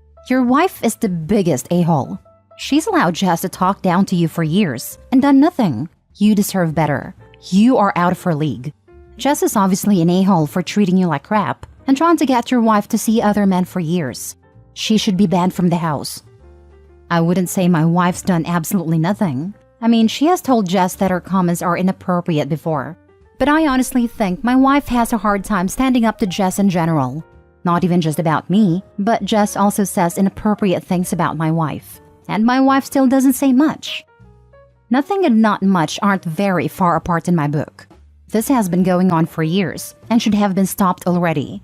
She's offering your wife phone numbers. She tells her you aren't worthy of her. She's a home wrecker, always has been. Your wife needs to set her straight. My wife has been upset with me since. That's BS treatment from her. Your wife owes you a huge apology and needs to cut contact with Jess. Put your foot down. Not the a-hole. And your wife should not be allowing Jess to disrespect you, especially in your own home. I think you should lay some ground rules out for your wife about how Jess treats you and what you are willing or not willing to tolerate. Jess is very much the a-hole here, but your wife is a close second for not stepping in. Yeah, I think that's necessary. Part of the reason why I feel so strongly about this is because we recently found out that my wife is pregnant, though we haven't told anyone yet. So Jess doesn't know that my wife wants to make Jess the godmother. I personally don't want my kid to be raised by someone who thinks so lowly of one of the parents, but maybe that's just me. Not the a-hole. Why is your wife still friends with someone who constantly puts her husband down and encourages her to cheat at every opportunity? Honestly, I think you're the only one in this situation who isn't an a-hole. Jess is one for obvious reasons. I doubt I have to explain them. Your wife is one for not shutting that nonsense down long ago. But your reaction is justified. You've endured Jess's remarks for years. It's understandable that you finally snapped. Honestly, Jess isn't even particularly nice to my wife either. She's always making inappropriate comments. I didn't include this in the post because I didn't really feel like it was relevant. But my wife told Jess about the crush I had on her when we were younger. And Jess always tell my wife how she could have had me if she wanted, and that she's lucky I never tried to take your man. She even said this in front of both mine and my wife's parents. I seriously don't get her. Good lord, this woman just gets worse and worse. I think she's actually trying to start drama between you and your wife. She's a turd stirrer for sure. Next story. Am I the a-hole for opting out of my best friend's wedding because they didn't invite my girlfriend? My 28 male childhood best friend Brad, 28 male, is getting married in late May to Vicky, 26 female. A week ago on Easter, I received his wedding invite which only listed my name but not my girlfriend Mary, 28 female. For context, Brad, Mary and I have known each other since high school. We were in the same friend group. Mary and I live around 2 hours away from Brad and Vicky, but because Mary's a nurse, she doesn't always have the time to visit Brad and Vicky with me, so I go alone most of the time. But when she's able, she'll join me. Mary has met Vicky and seen her around 10 times in the past 4 years that Vicky is with Brad. Mary and I have been together for 6 years total, and we do plan on getting engaged and married once we are financially settled. So, I asked Brad if Mary is invited and they just forgot to mention her name, to which he replied that Vicky is very strict about some rules. And in order to cut down costs, she's enforcing a no ring, no bring rule for the wedding. So since Mary is just a girlfriend and doesn't have a ring to imply some formality, then she's not invited. I reminded Brad that Mary and I have been together longer than he's with Vicky, and that Mary's also his friend, not just my partner. He says he knows, and tried to talk Vicky out of it, but she's very strict with that. I'll let it go, and I was in a dilemma about whether I should go to the wedding or not because of that. Mary told me she's not happy about the situation, but that I should go to avoid more drama, so I called them to tell them I'll attend. Vicky picked up the phone and said she's sorry about making me uncomfortable by not inviting Mary, but these are the rules. I said I respect the rules. I'm not necessarily happy about it though. She then, for some reason, started being harsh about how Mary and I are not in a serious enough relationship if, after knowing each other for so long and being together for 6 years, we are not engaged yet, and joked that, after all, you never know what tomorrow brings, and that I could break up with Mary anytime since we haven't shown any signs of true commitment. I confronted her and told her that is not her place to validate Mary and I's relationship, and that it's really low of her to use a dumb rule just to shame and micromanage long-term couples who, for whatever reason, haven't gotten married yet. I said I'll pass after all and not attend the wedding. She and Brad said I'm disrespecting them and their choices by choosing Mary over their wedding day, and I said I don't care. Keep your rules, and I'll keep my relationship because it's more important than any exclusive rules that only exist in order to shame people. I've been receiving a lot of backlash from other friends for that choice since, who said I'm an a-hole for being so bitter about something so small. But to me it's not small. They invalidated Mary and our relationship. Not the a-hole. What a stupid rule. And stupid in this instance for many specific reasons. First of all, Mary and Brad were in the same high school friend group, so it could easily be argued that she could be invited purely based on being his friend and totally independent of her relationship with you. Second, using marriage as a barometer of commitment is insane. So by Bride's logic, if cousin Chad gets drunk in Vegas and marries the girl he's been dating for 2 weeks, she would get an invite, while your girlfriend of 6 years would not? That is so dumb. And to top all this off, you were initially willing to let it go and just come anyhow, but then Bride had to double down and insult your relationship to your face. That just sucks. Groom needs to step up and be a good friend and tell Bride she's being ridiculous. I really tried to look past so much stuff and go to the wedding just to honor my friend. I was willing to let go of the fact that Brad didn't even invite Mary not as my girlfriend, but as his friend. They are friends for God's sake. The fact that she's in a relationship with me now doesn't change the fact that we are friends. It is like Vicky wanted to rub it in my face about the no ring, no bring thing, and how insignificant my relationship with Mary is to her. I'd bet $100 that Vicky doesn't like Mary, and that's the real underlying issue here. When someone comes up with a BS rationale like this, it is usually hiding a darker reason. It's often also to show power and dominance. Weddings are a fantastic time to see what people are made of. Here are a few red flags that typically pop up. Many tyrants who override all decisions made by their spouse and don't consider their mate at all. Responsibility shirkers who try to get out of doing any work. Freeloaders who try to get free stuff for minimal effort. Backstabbers trying to use the occasion to get even for stuff they don't dare address in real life. Typical from the families and bridal parties. False witnesses and people who never intend to stay true to their wedding vows. Attention hogs who try to make the process and party all about themselves, etc., etc., etc. I've known people like Vicky who get engaged and suddenly look down on anyone who isn't engaged or married, no matter how long a couple has been together.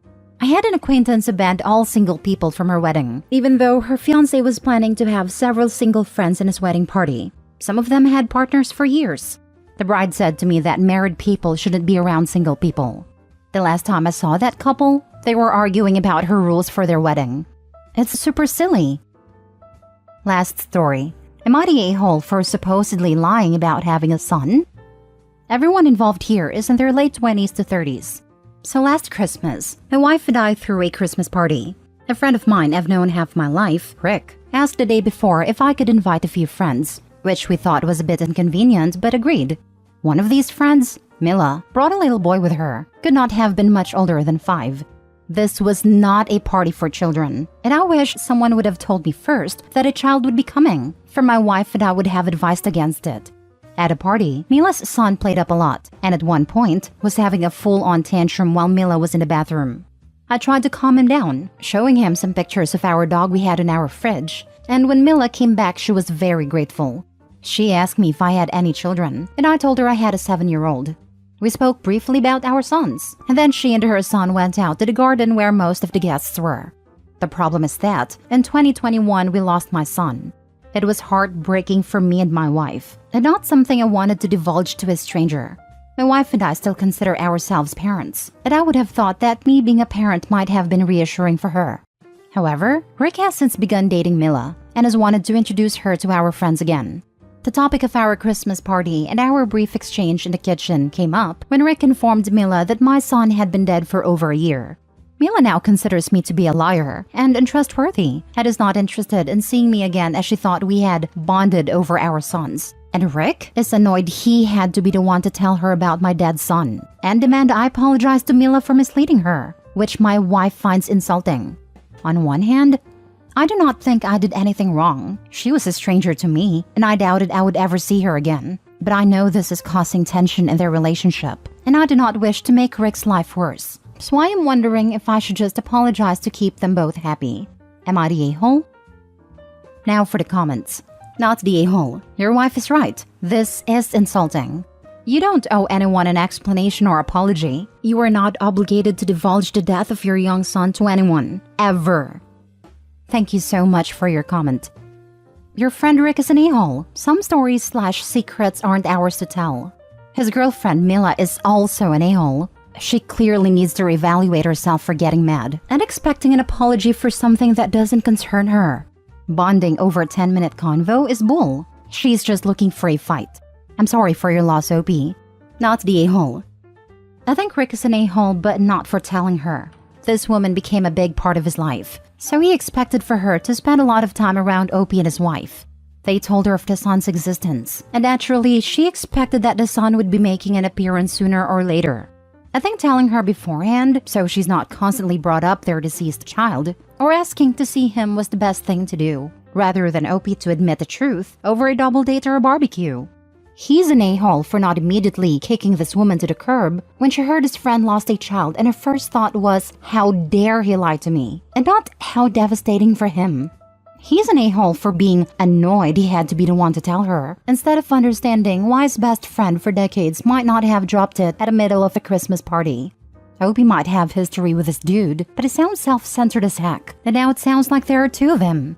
It might be time to reevaluate this friendship. Not the a-hole. And Rick is a terrible friend. Sparing you having to be the one to explain that your son is dead should be something he is happy to do as a supportive friend, honestly. And Mila needs to get over herself and not blame you for anything. Her reaction was so cruel. I wonder if she'd told her son about how he'd get to meet her son, and now she's mad she has to explain death to him? Wouldn't justify this behavior, but it might explain it. I think he believes I lied to her to avoid an awkward conversation. So now he is annoyed he was the one who had to have that conversation. Honestly, I wish they had not been talking about my family at all. I had not considered that. It is possible. I have not been told they were planning to have the boy meet up with us again, but they did not mention that he would be attending last time either, so I suppose I cannot rule it out. I do not know her well enough to really judge if she's that sort of person. Thanks for the comment. Not the a-hole at all. This nutty woman has the very worst case of main character syndrome I've ever seen. And Rick's behavior in this absurd situation is unforgivable. The fact that he didn't shut her down immediately says it all. And the fact that he even mentioned this to you makes him utterly unredeemable. He thinks you owe her an apology? They both owe you the most heartfelt and sincere apology in the history of apologies. You wonder if you should apologize to them to keep the peace. Here's the only piece of advice, words to live by actually, that I can offer. The person who's being pressured to keep the peace is never the one who is threatening the peace in the first place. Being friends with these bottom dwellers will ruin your peace, and I'll bet your wife would agree.